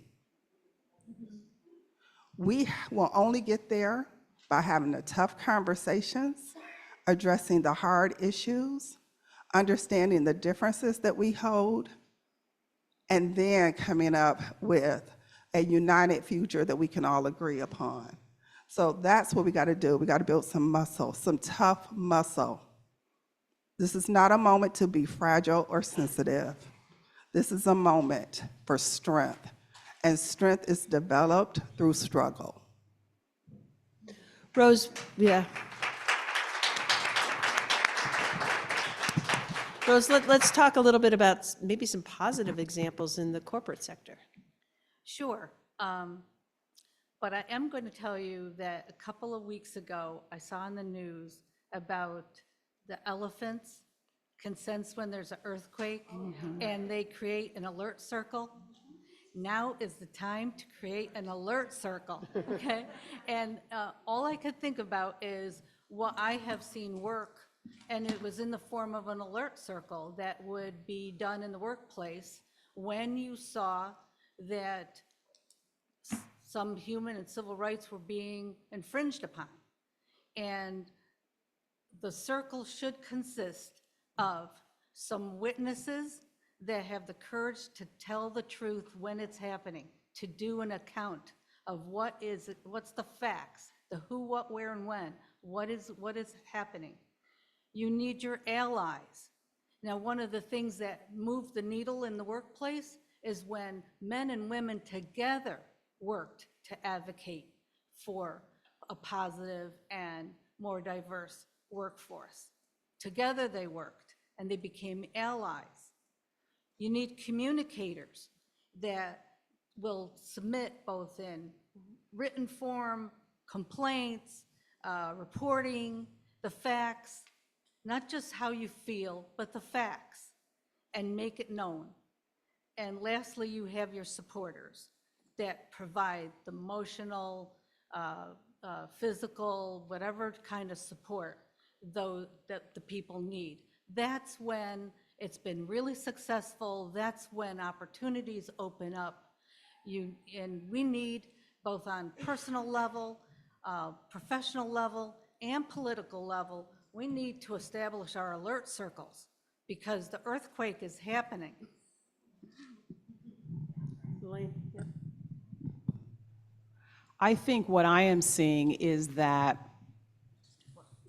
many organizations are changing their front-facing brand, what they have said and what they have put out there. But what they are telling their employees is that we are still doing what we originally were doing. We are still looking at creating equality. We are still making sure that when we talk to people, we bring in the best people. You know, just something that you were saying earlier, really, it really bothers me of this, of DEI. The problem with DEI has been that white men have been left out. Are you kidding me? If you look at any profession in this country, if you look at the media, which I was in for 35 years, if you look at health, hospitalization, if you go across the board, the people who are in charge of that are white men. So what is your issue that you haven't been let in? You are afraid that other people have gotten an education, that they are doing the work, and you are forgetting that what diversity does is I have a different lived experience than you. And when I come to your job, when I'm there, I bring something different. I bring something. I remember probably my last 4 years as a television anchor, we were reactionary. If something happened, we'd go out and get information. I was doing stories on diversity and inclusion my entire career, but they weren't called that. And near the end of my career, I was the one who was saying, have we thought about that? Have we thought about this? Listen, if you don't have people with the lived experiences of what's going on in the world, you're losing customers because you are not paying attention to the people who have the money to come and spend at your organization. If you have everybody that looks just like you at your organization, you are missing out. It is a sham that white men are not making it. Oh my gosh, are you kidding me? They own everything. They always have. So I really want us to get the right information here. They're not crying poor. They want it all. That is the deal. They want everything. So that is just not the case. But what I am seeing is that organizations are saying, you know, we're not backing down. We will change the nature of how we present or what we put out. But in the organization that we run, we still want other people. We still want diversity. We understand the power of having diverse minds, diverse ideas, diverse thought. So that's what I am seeing, people who are saying, you know, there's a furor right now, and if I have to change the name of something that's my front-facing information that I put out there, I will, but I will not change what I am doing. Can I add something to that really quickly? Sure, Okay. of course. Just want you to know that when you talk about the elephants and the early warning signal that they are, a lot is about to happen. We haven't seen the worst of it, and I really think we need to prepare for that. I work in philanthropy, and the impact to nonprofits has not even begun. Okay, and I think we need to, first of all, we're not going to nonprofit our way out of injustice. Let's just understand that, first of all. But secondly, a lot of them are going to have to merge, close, and they will close. Because unlike COVID, where dollars were put in, this is an actual withdrawal.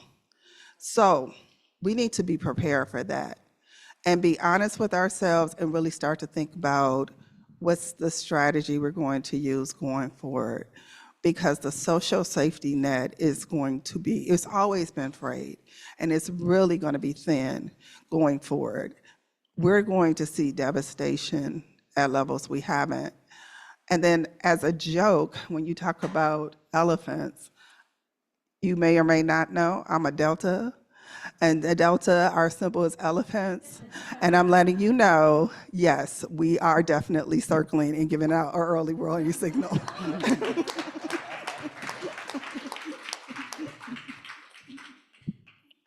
And the story of the elephants is they put their most vulnerable in the middle. And they're women. And that is what we're talking about, is, you know, finding a way to protect our most vulnerable. And our non-for-profits right now are our most vulnerable. They may close without the support. So what do? How does that circle protect our most vulnerable? Because that is the biggest issue. And another thing I wanted, when Elaine was talking, made me think, when I do diversity, equity, inclusion training, one of the hardest things, we always think of race, sex, you know, any of the protected classes. But one of the most dangerous things, and that's what's currently happening, is the diversity of thought. And when you rob people of diversity of thought, if you surround yourself by only the same thinking, we have a cabinet right now that the only qualification is they had the same thinking. What's dangerous about that is that you don't see what's coming. Our whole nation's at risk. Our economy, everything's at risk, because when you surround yourself by only people who will tell you what you want to hear, you don't know what's around the corner. And you lose all competitive advantage, which is what companies learned time and time again. What was the outcomes of diversity, equity, inclusion was that they had better outcomes, that they had better reach, that it was a good thing to have diversity of thought in those decision makes, in those meetings that made major decisions. They enjoyed the diversity of thought. It's astounding to me that wisdom is just being torn away. This is common sense, if nothing else. Pat, can you share any examples of, you know, community-based action that's taking place in a positive perspective? I am encouraged in general. I think some of the protests have been encouraging, often by various nonprofit or local groups. Again, I think it's taking a while, because it's almost like there's, you know, we're picking up, there's a lot of infighting, and there's this group with that, but it's building. It's not where it once was, as we talked about earlier, but I do think we are seeing that, and I do think that we're seeing signs that the pushback is is beginning to register, right? We know the public opinion polls are really beginning to turn on the president, and that's helping. Such a massive shout out to the law firms, and I'm not going to remember the names, but the law firms, after the first few capitulated in such a massive way that a few then pushed back. And it's the same with, I never thought I'd be giving kudos to Harvard in a forum, but I have to say I am the newest, biggest fan. And it's not to pick on Columbia. I think Columbia had so much else.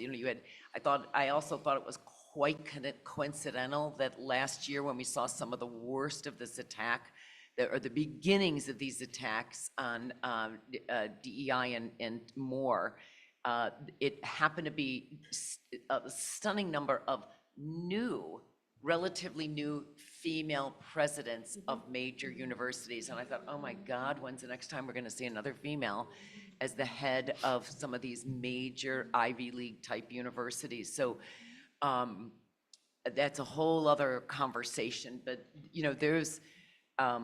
we have been through some dark, dark days. I do think things are going to get tougher. I agree with what was stated earlier. Things will get tougher, but we are seeing signs from law firms pushing back, which will lead to more corporate pushback, and as well as the universities pushing back. And you are seeing the press. I think the press is really instrumental in this. I have signed up for so many new online services, and I would be remiss if I didn't say it here, especially to the young people.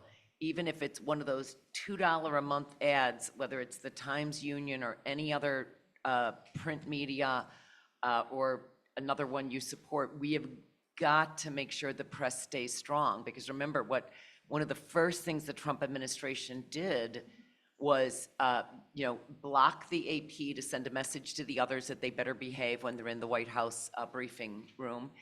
And then the attack on cultural institutions, right? So, I think some of this is extraordinarily strategic. We know that they've cut to the bone the library funds and things, gone after Smithsonian more. But anyway, so we know that there is that, but I do think we're seeing the pushback. We are seeing the administration having to react on some of the polls. So, we need to just keep calling it out in every single way, whether it is, again, showing up. And I think showing up, the calls, I'm loving that people are making the calls, joining these groups. And then, we post a lot of different articles online even and share some of those. So, and then the power of our own pocketbooks. I stopped shopping at Walmart many years ago because of some of their practices, especially toward women and women's reproductive rights. But, I don't think I've shopped at Target since then, and I certainly gave up my Amazon Prime thing as right after he was my son's anyway. I'd kind of inherited it, and I love bricks and mortar, but I said, that's it. I don't need to support anything that Bezos is doing. So I mean, we just, it's all of these things, but we are seeing the pushback, and I think it is beginning to catch traction, but there is a lot more work to be done. And I just went on the pocketbook issue, back to the nonprofits, last comment. The budget, 40% of our state budget that we're still waiting to pass, 40% of it is based on those federal dollars that we all pay into in getting it back. $90 billion.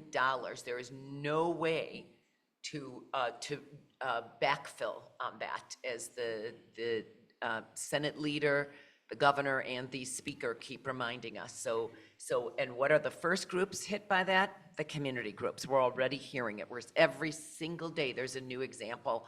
The food banks, the pantries, the addiction services. I mean, you name it. Yesterday it was Donate Life. You name it. They're all seeing these cuts, and those are just beginning to take place. So yes, it will get worse, but the more we call of this out, the more we are seeing the bolstering of pushback. Chime in, Elaine. Yeah, I just wanted to follow up on something that Pat had said about the media.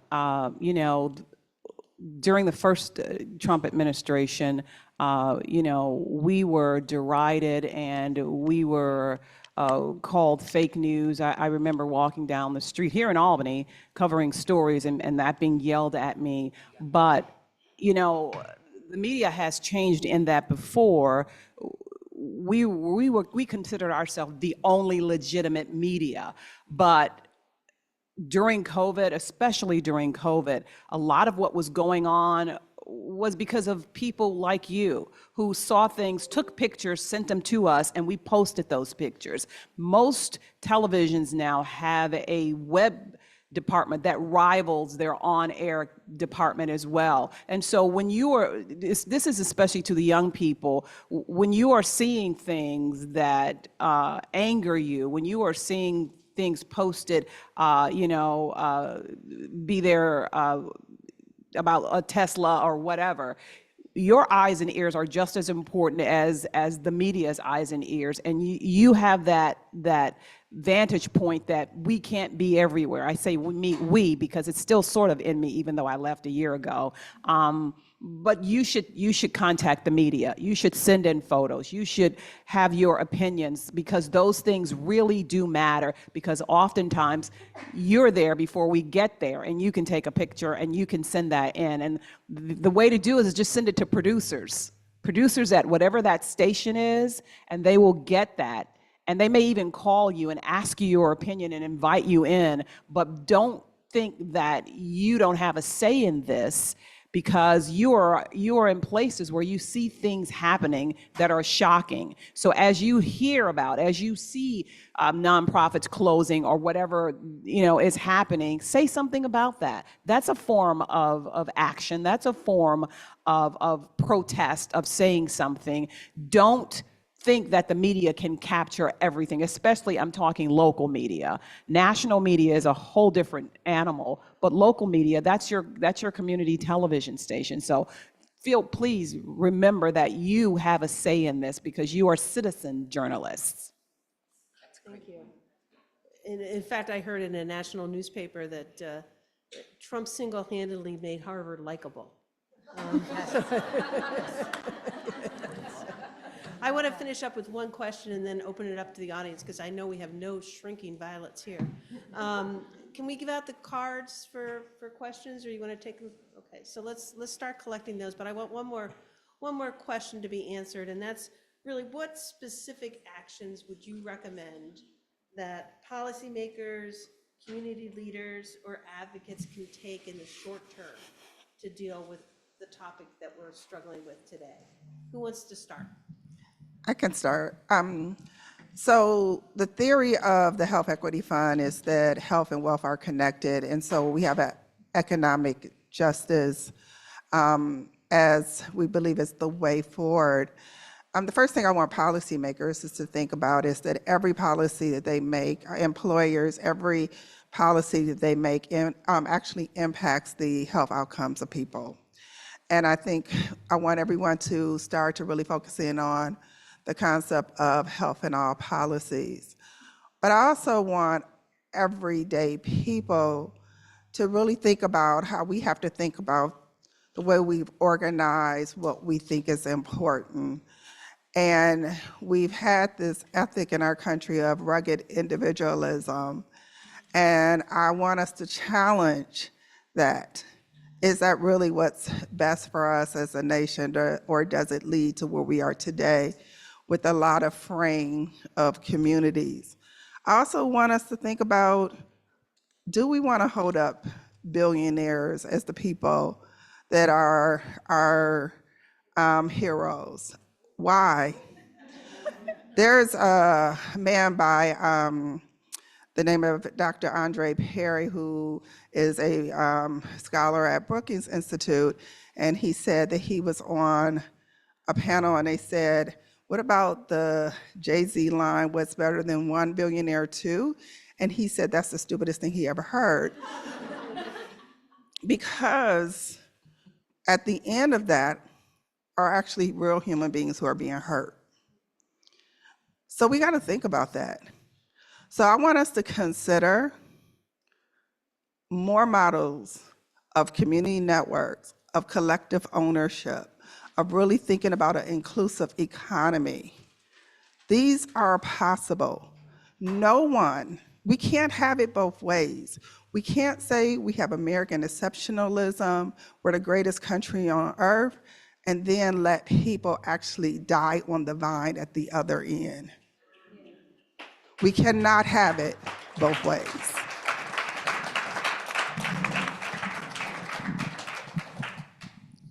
I think for the women in the room, the best thing you could do is learn the laws, know your rights, get financial literacy, get mentorship on how to negotiate your wages. I still counsel women all the time that won't call out injustice. They don't want to make waves. They still say this. Even the youngest ones say this. They tolerate too much. So find ways, educate yourself on ways to negotiate, stand up for yourself. Provide emotional support for each other. Join women's organizations. They're wonderful. They have supported me through my whole life and career, professionally and personally. Go to those protests, show up, vote, please vote. Still, our population does not vote. Our whole population. I think if there was an app for voting, the outcomes would be so different, right? Right? We have low percentage vote. Voting counts. And many organizations are joining into lawsuits. And it's a great way because we're hoping the courts are our gap stop. So, support in so many ways. I think we could see better outcomes. I think that I would say to policymakers, this is your moment, that you are here for such a time as this. I'm a very visual person, a person who tells stories, and I remember a photo of John Lewis with blood coming down his face. He was young, a very young John Lewis. And I remember, until he passed away, he was still fighting the fight and saying, get in some good trouble. So I say to policymakers, this is your time. I mean, what a badge of courage to say that I got kicked out of office because I went up against the administration. I went up against Donald Trump. I went up against people saying that only certain people should be here. Only certain people should be able to do this, to do that. Read the book Caste by Isabel Wilkerson. See what's going on with other people and what has happened to people. And be determined that you will not allow that to happen on your watch. Because this is your watch right now. And we have lawmakers because we all can't be there. Somebody has to represent us. So if you have to go down because you stood for something good, because you got in good trouble, what a way to go down.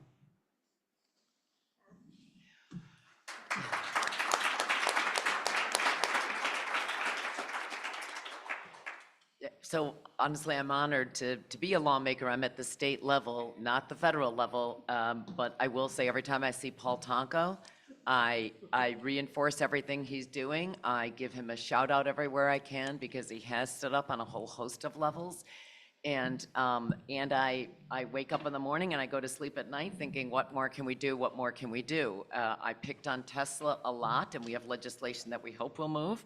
And now I'm picking on the airlines. The airlines, I have a new bill that I'm hoping we can move.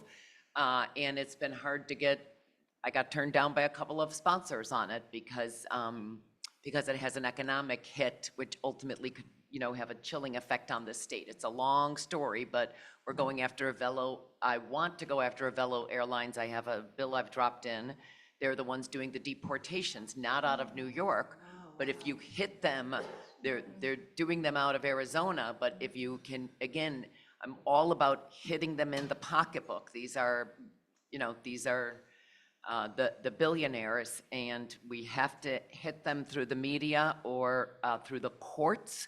or through legislation. And that's, so we are trying again at a state level to get as creative as possible. I've also signed on to every single bill and have repeatedly spoken up. I had a staff member go up yesterday to join somebody at their immigration check-in because we were terrified it was a trap for the individual. But again, my focus has really been on legislation. Tesla, you know, we saw yesterday, the Wall Street Journal reported that the board of Tesla may be finding a new CEO. I mean, so it is, there are certain things that are working, but so yes, we are looking for every legislative angle. Congress is paralyzed because, you know, they are, you know, it's a majority, it is Republican controlled. So, and there's been paralysis there mostly for years. So we're trying a few things that would get traction. We're threading a very fine needle on some constitutional issues, but if nothing else, we're getting some real media attention to these things, and we know it's had an impact. Musk tweeted at one of my bills, which was quite flattering, quite frankly. He took it down right away, so yeah, he took it down, but I was able to share it. Somebody caught a screenshot of it. So we were able to share it with multiple reporters, and they just ate it up, and we've gotten huge press on it, which again is helping, you know, that it's amplifying. We are amplifying. So I can't say enough on that, but just generally the lines I love are show up. The screens are important. I have been called the most, you know, it does, like, it is hard.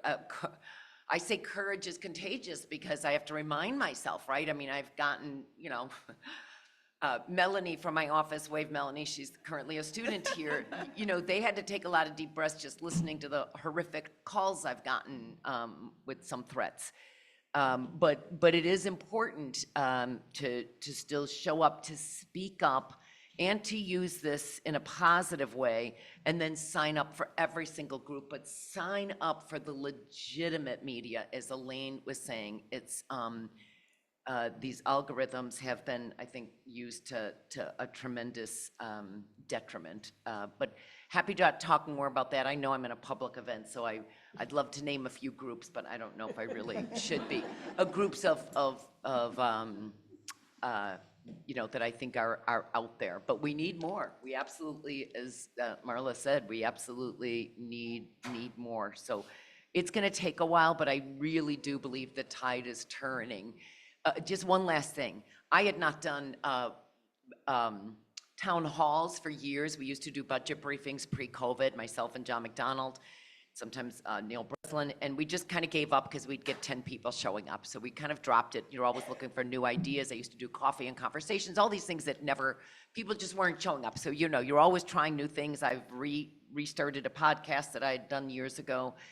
But this year we saw the first one Tonko did, so I said, okay, we're doing this again. And we're gonna use its state budget, so it was about the state budget, because again, it was public, and we needed public venues to host them in, so they couldn't be partisan events. But on my very first slide, it talked about the impact of the federal, what the federal impact was. So those town halls, even showing up at those types of things, we had over 100 people at our first one. I did one in Kennejaharry, the heart of Montgomery County, where I lost 2-1. 2-1 I lost out there. And I was, you know, a little bit nervous because it's, you know, it's the heart of sticker mule country and what have you. We had 75 people show up, and I walked out without one threat, knock wood. So, you know, so people, you know, so I say that to say, you know, I'd be lying if I didn't say I was. I don't have security. I don't travel. I happen to have Melanie, my security today. She is tough. Stand up, Melanie. wave to everybody. But I'm usually alone. And anyway, so it is, but really standing up and reinforcing each other, it does matter, because we are in ugly, ugly times, and we do need each other. Like just the friend groups, the book groups, I love that. I mean, anything that calls any of this out, I think it's all snowballing in a positive way. So, thank you.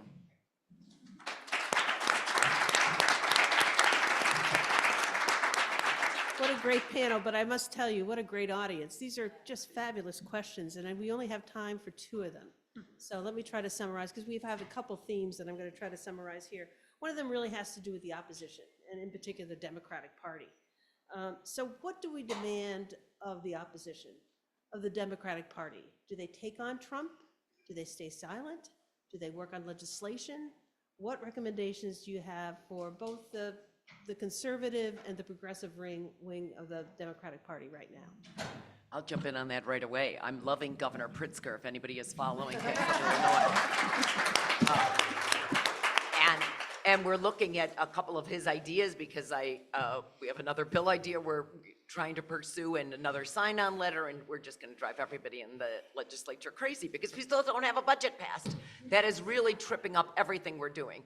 But I think Democrats do need to call this out in every single way, and we are desperate for the courts. But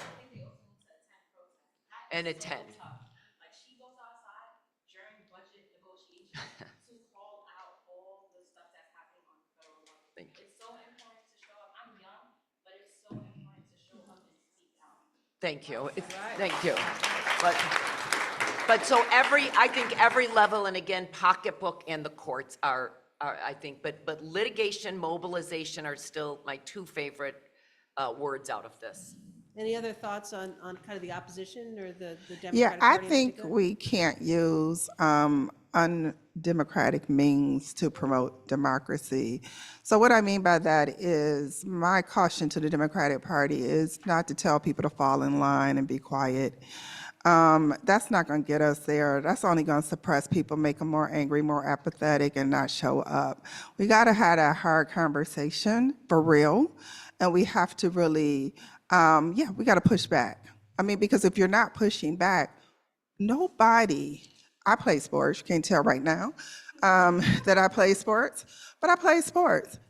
Listen, if you're not in there fighting, nobody will come behind you. And if you are just rolling over and people think you're rolling over, people want a fighter. So they got to fight, and they cannot suppress dissent. They have to face it and address it and deal with it and incorporate it. Those are my 2 things to the Democratic Party. They got to do it. Any other thoughts on that question? Roser? Yeah, do I look like I don't think we should fight back? Absolutely. Absolutely, we should fight back, because what you don't understand is that, you have a voice, and many people, their minds can be changed by something that you said, Right. that they never heard, that could inspire them to fight back. You have to push back. You have to write your congressmen and people, your lawmakers who are there, and ask them and have them do that. Yeah, absolutely, you have to push back, because you never know what incites somebody in a positive to go out and join you and to be a part of something. So absolutely, absolutely. Okay, as we said at the very beginning of the conference, we really want to end on a positive note. So I want to borrow a question from the audience. And somebody asked the important question of who gives you hope? Let's start with Pat. Well, I think forums like this, and every time I see something, a pushback with the courts, just as we were here, the Supreme Court ruled that overruled Trump on the alienation, the 1798 law.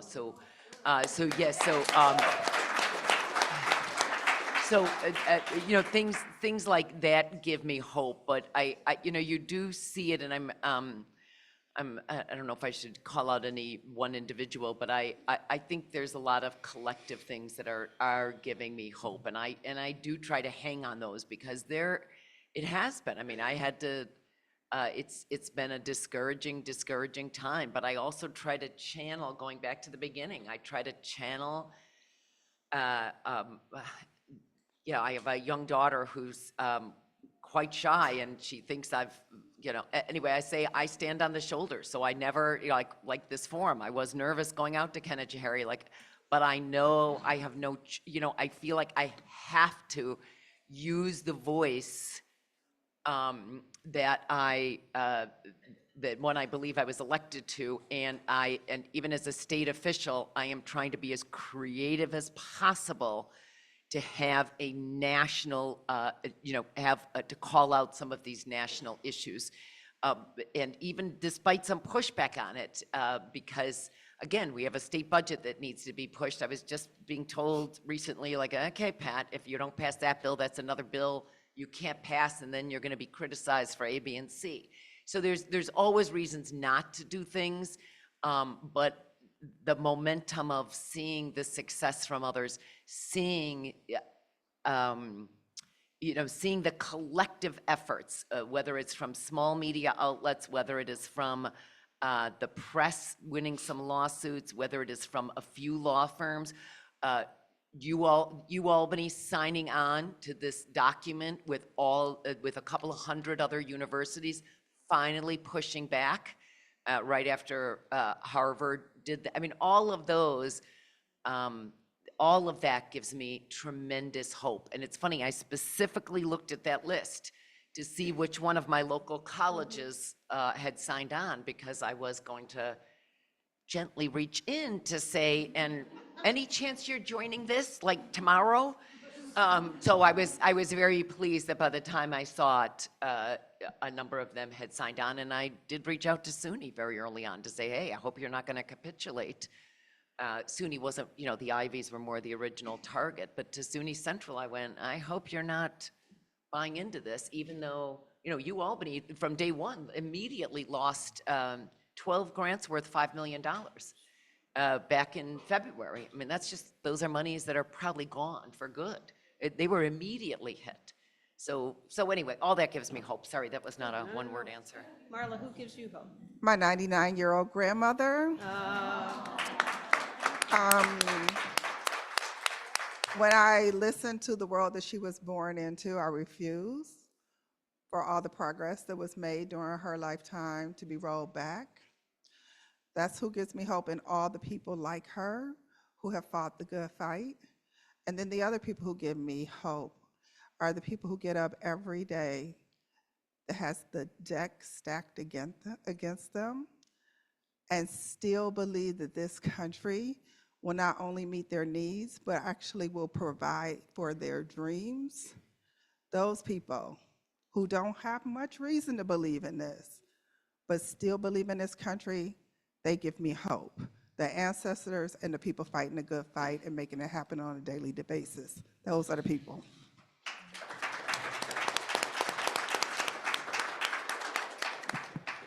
I'm in the people business, and what gives me hope is the human spirit.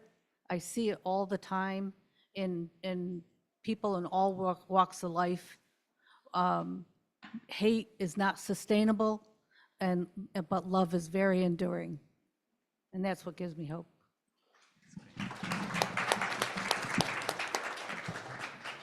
I concur with what's being said. My mom is 89, and we're throwing her birthday party the end of this month. I'm heading home. My mom, I'll just speak up. And just her tenacity, of being the breadwinner for 4 kids as a single mom, us living in a housing project, her getting us out of that housing project into a home, and her buying a second home. That gives me hope. God gives me hope that, actions happen through people, but God's in charge. And every time I see somebody fighting back, the governors, there's a female governor that's she's always giving it back to. She's like, all right, let's have a lawsuit then. I think young people, I believe is that the governor of Maine? Yes. Always giving it back. And Gretchen Whitmer, yeah. And so I think young people speaking up, being here, talking about this, that's why it's so important for you when you see things, take a shot of it, send it to the media. It's important. So I don't ever believe that the righteous will be forsaken or their seed begging for bread. I just will not believe that. I believe that things happen and we're supposed to get something out of it. I don't know why some people seem to be so shocked about this, because I believe we were told by the president what he was going to do. And so when he got in, I just thought to myself, yep, he told you this. So don't be shocked, but don't stand back and be afraid and not say anything. So yeah, I still have hope.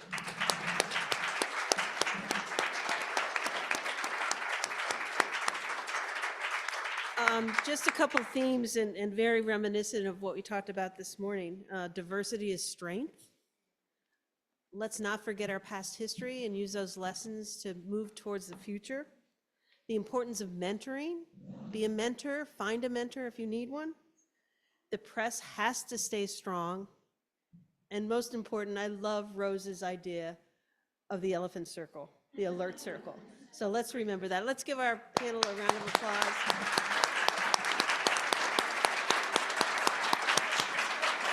And turning it back to Karen.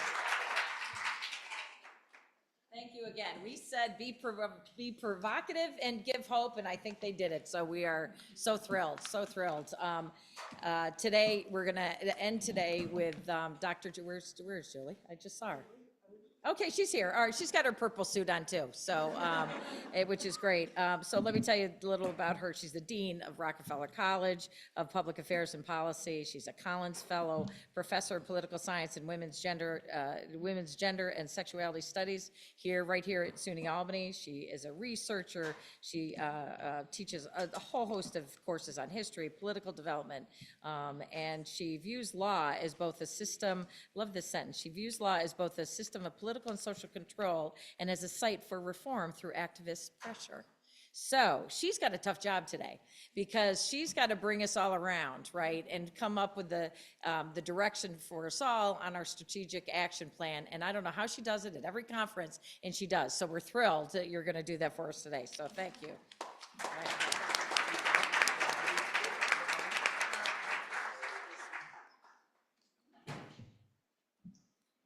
I must say, I've been here all day, and as each speaker and panel has progressed, I've gotten increasingly anxious about this awesome duty of bringing us all back together after what has been just a tremendous day of learning, of critical analysis, but also of hope. So I hope that I can bring us together as we close. I want to start by thanking the center, everyone who works with the center and at the center, but particularly Dina and Karen and Ruth, who have brought this event together and made it work so beautifully. This has been a vitally important conversation. All of our presenters have contributed tremendously to this broad-ranging and urgent discussion that they've provoked, which will obviously continue long after we have left this room. We have encountered thoughtful questions about the current challenges to our framework of rights and the attacks that we're experiencing on equity and inclusion, but also thoughtful analysis on how to continue promoting these ideals and protecting vulnerable people and communities, recognizing our own part in those vulnerable people and communities.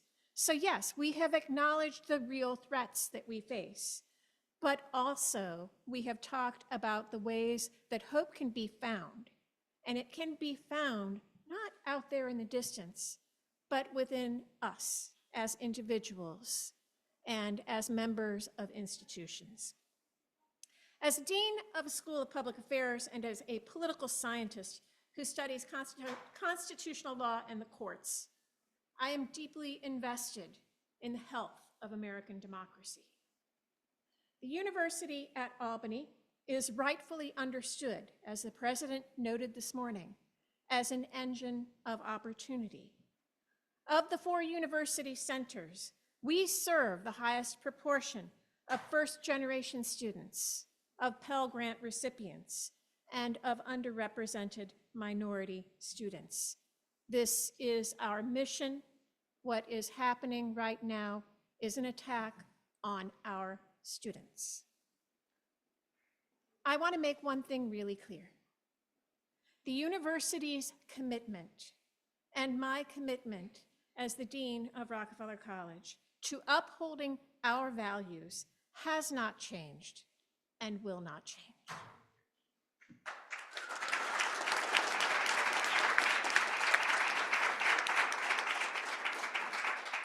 Now I'm going to take a big step back and talk a little bit about public affairs and its connection to healthy democracy, and then give you a little illustration from history about what we can learn.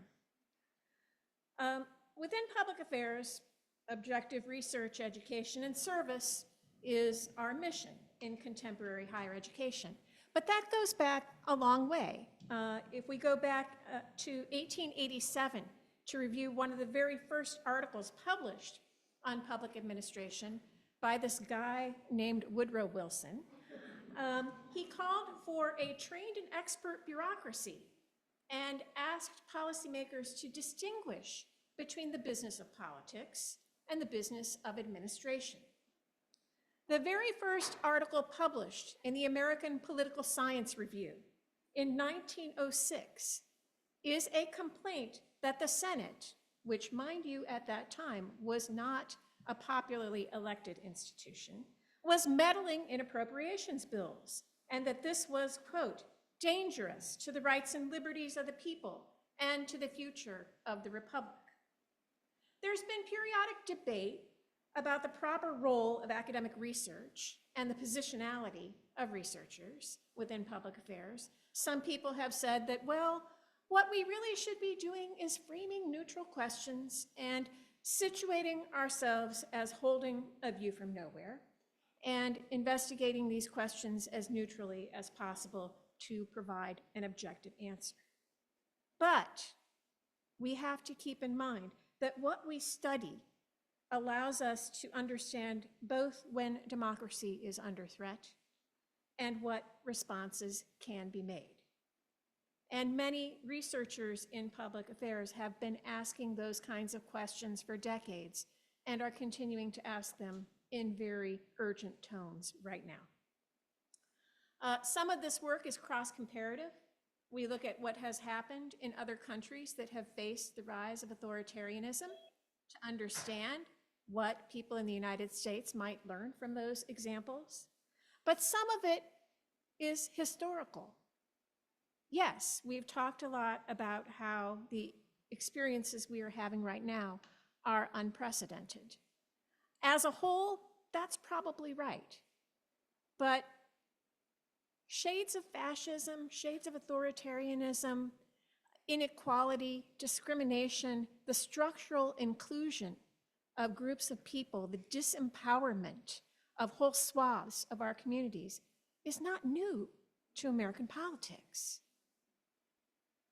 I study an area called American political development, which is basically an investigation of how laws and institutions in the US have developed over time. A lot of people in APD study elite political actors and institutional change. But some of us also question how outsiders can make a difference, even when times are difficult. And that, to me, is the lesson that we can learn today. We could even look at the history of Rockefeller College and its culture as a bulwark of democracy. The college had its initiation after World War II as a home for returning veterans to get education and prepare themselves to be contributors to the public sphere. The School of Criminal Justice, when it was founded, was a new idea for the critical study of criminal justice to try to investigate how it could be made to serve democracy better. And of course, the center itself is the premier example of how the college has done and supported this work over the years. But In the keynote, you'll remember, we talked about how time, allies, and work make a difference. Let's go back in time then to a period when women did not have the vote, when women were not welcomed into public conversations, when women were excluded from political discourse, either formally or informally. Women did not have access to the franchise. They did not have access to higher education. They were closed out of many careers. Think about the level of disempowerment that women faced at that period of American history. And we can start this story with the passage of the 15th Amendment, which explicitly excluded women from the right to vote. They then attempted to secure this right through litigation that went to the US Supreme Court, and the Supreme Court denied that women were incorporated as full citizens by the 14th and 15th Amendments. So what to do?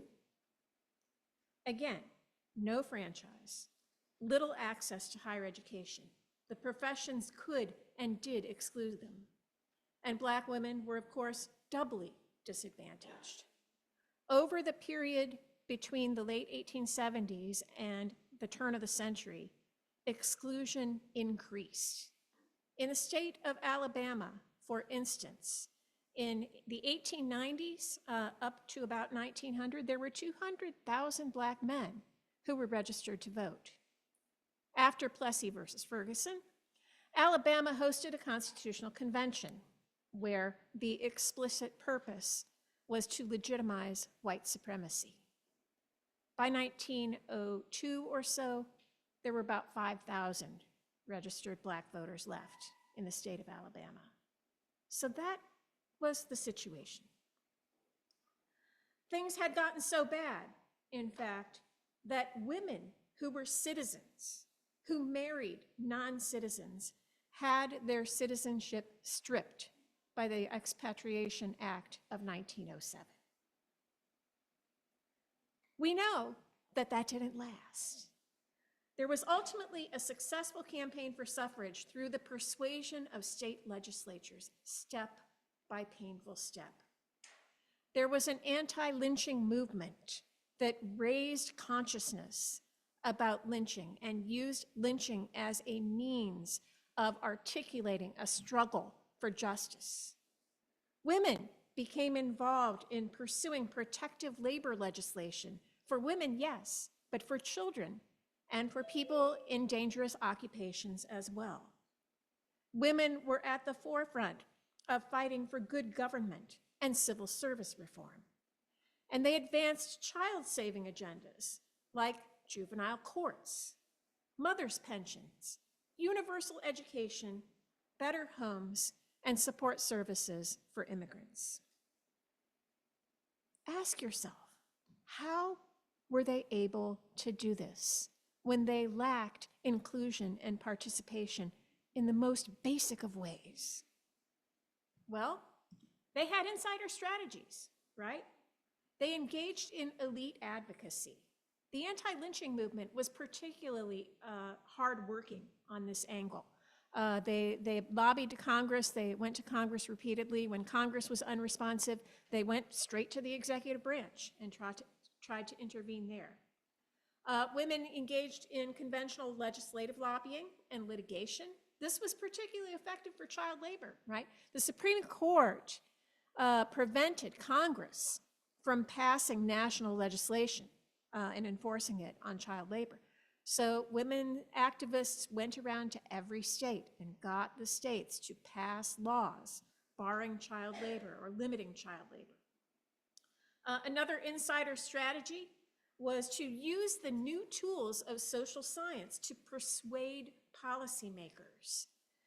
People might have heard of the Brandeis Brief, the famous brief filed in the Supreme Court that persuaded the court to uphold a regulation on women's work to protect them from having to work more than 60 hours a week. That brief was actually the brainchild of the National Consumers League, and a lot of the research was provided by Josephine Goldmark as a member of the NCL. Women also built capacity, private capacity, what we would call today non-governmental organizations, and then offered it to the state. Okay, you've passed a child labor law, but your legislatures in the South, they're not going to fund any investigations. Well, we have volunteers who will happily do that work for you, right? Insider strategies. There were knowledge strategies as well. I don't want to paint this too romantically, right? The progressive movement was very complicated. Not all these women agreed with each other. Not all of them were on the right side of every issue. But they had clubs with specific agendas. There were organizations with specific agendas, and many of them networked within their issue areas, but also outside of their issue areas. They built communities that empowered everyone to achieve agendas more effectively. They collaborated with unions, with parties, with policy implementers, and they engaged in very effective publicity campaigns using the media, but also publishing pamphlets that were written in compelling and accessible ways to lay out the problems that the nation so urgently needed to address. And yes, they confronted when they needed to. They organized boycotts. The National Consumers League would boycott businesses that did not have limits on the kinds of labor that NCL felt were damaging. NCL also had white lists, so you have a choice. You can get your shirtwaists from one company or another. Go to the one that supports unionized workers. They also held marches. This was a very popular technique in the suffrage movement. Ida B. Wells, the leader of the anti-lynching campaign, was famous for putting out a flag at her office every time there was a lynching so that it could not go unrecognized. It could not remain silent. And yes, there was lawbreaking, selective, very critical, very strategic. But yeah, people broke the law when they needed to raise attention and awareness of the injustice. So what did women in this era do? Well, they were the driving force behind constitutional amendments. I know, that's a crazy thought. What constitutional amendment? We haven't had one in a really long time. People who didn't have the right to vote were able to push forward constitutional amendments, creating women's suffrage, advancing prohibition, and almost getting child labor regulation in place. They also advanced national institutional changes, protecting women against being trapped into unwanted sex work and trafficked across state lines. They convinced Congress to create the Children's Bureau. They created mothers' pensions, and that supported many women who did not have resources. And they laid the foundations that would ultimately become the modern welfare and regulatory state in America. If you think about universal public education, that was in part a fruit of this era, alongside the need to make sure that all children had access to universal public education. They created systems for supporting immigrants. They created the foundation for labor regulation that still prevails today.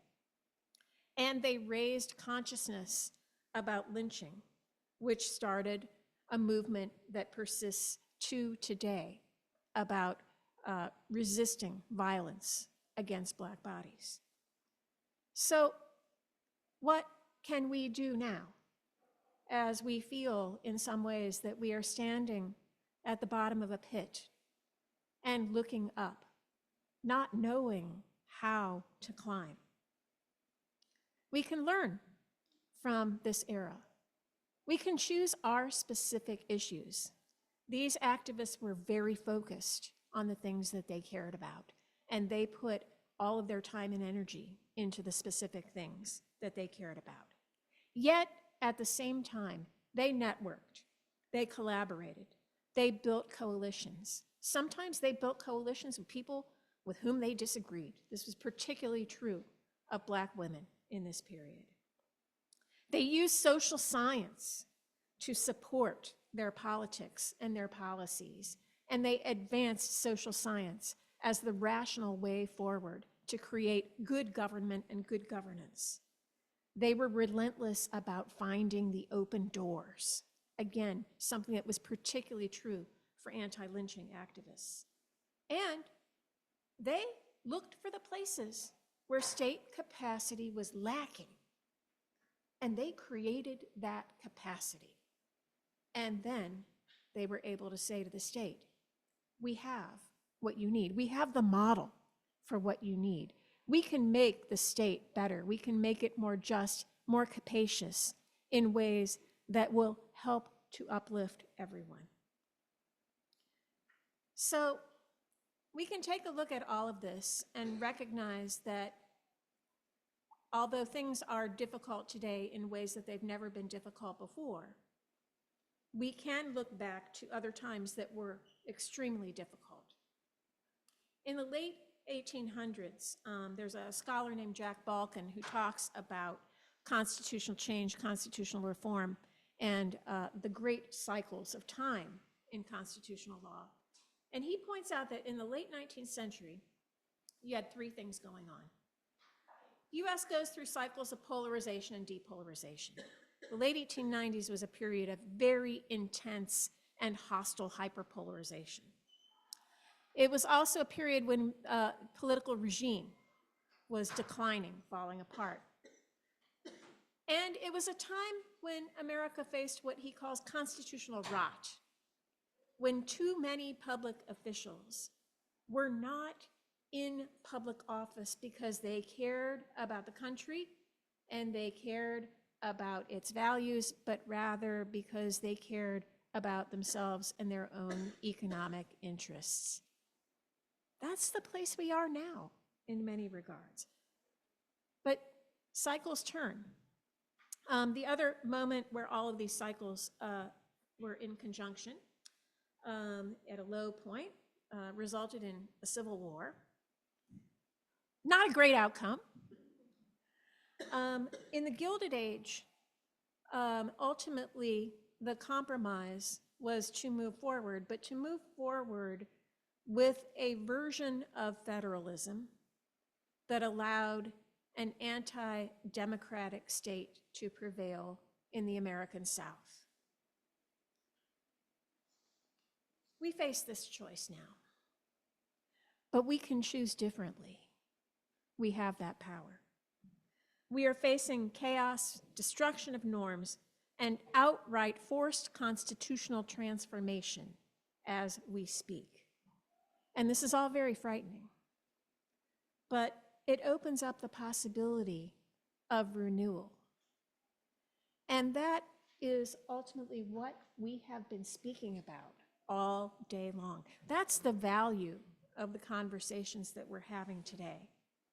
So Rockefeller College is really proud to be connected to the center and to everyone who cares about the center's agenda. And what we must do, learning from the past, confronting this moment, is to imagine and to work together, because we can build a better and stronger and more resilient democracy, and we must. Thank you.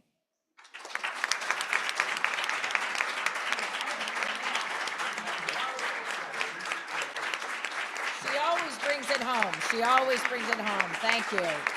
We're lucky to have her. So, an incredible day, I say to the suffragettes out there, you know. And although the suffragettes really pushed, as we know, to advocate the right to vote, I think it's what we've heard today. It's our responsibility to make sure that people see it, the right to vote, as a responsibility and what they have to do in their future. So, you know, I know for one, I'm going to take my like ruby red suffragette shoes here that everybody talked about, and I want you to meet with the group. So many of you have come up and said, how can I join the center? How can I help? Where can I be involved? Dina, where's Dina? Is over right, Dina's right there.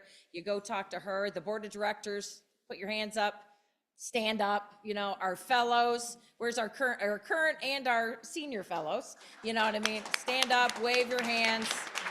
Our conference planning committee, where are you, conference planning committee? Everybody did such a wonderful job. We have some gifts for you.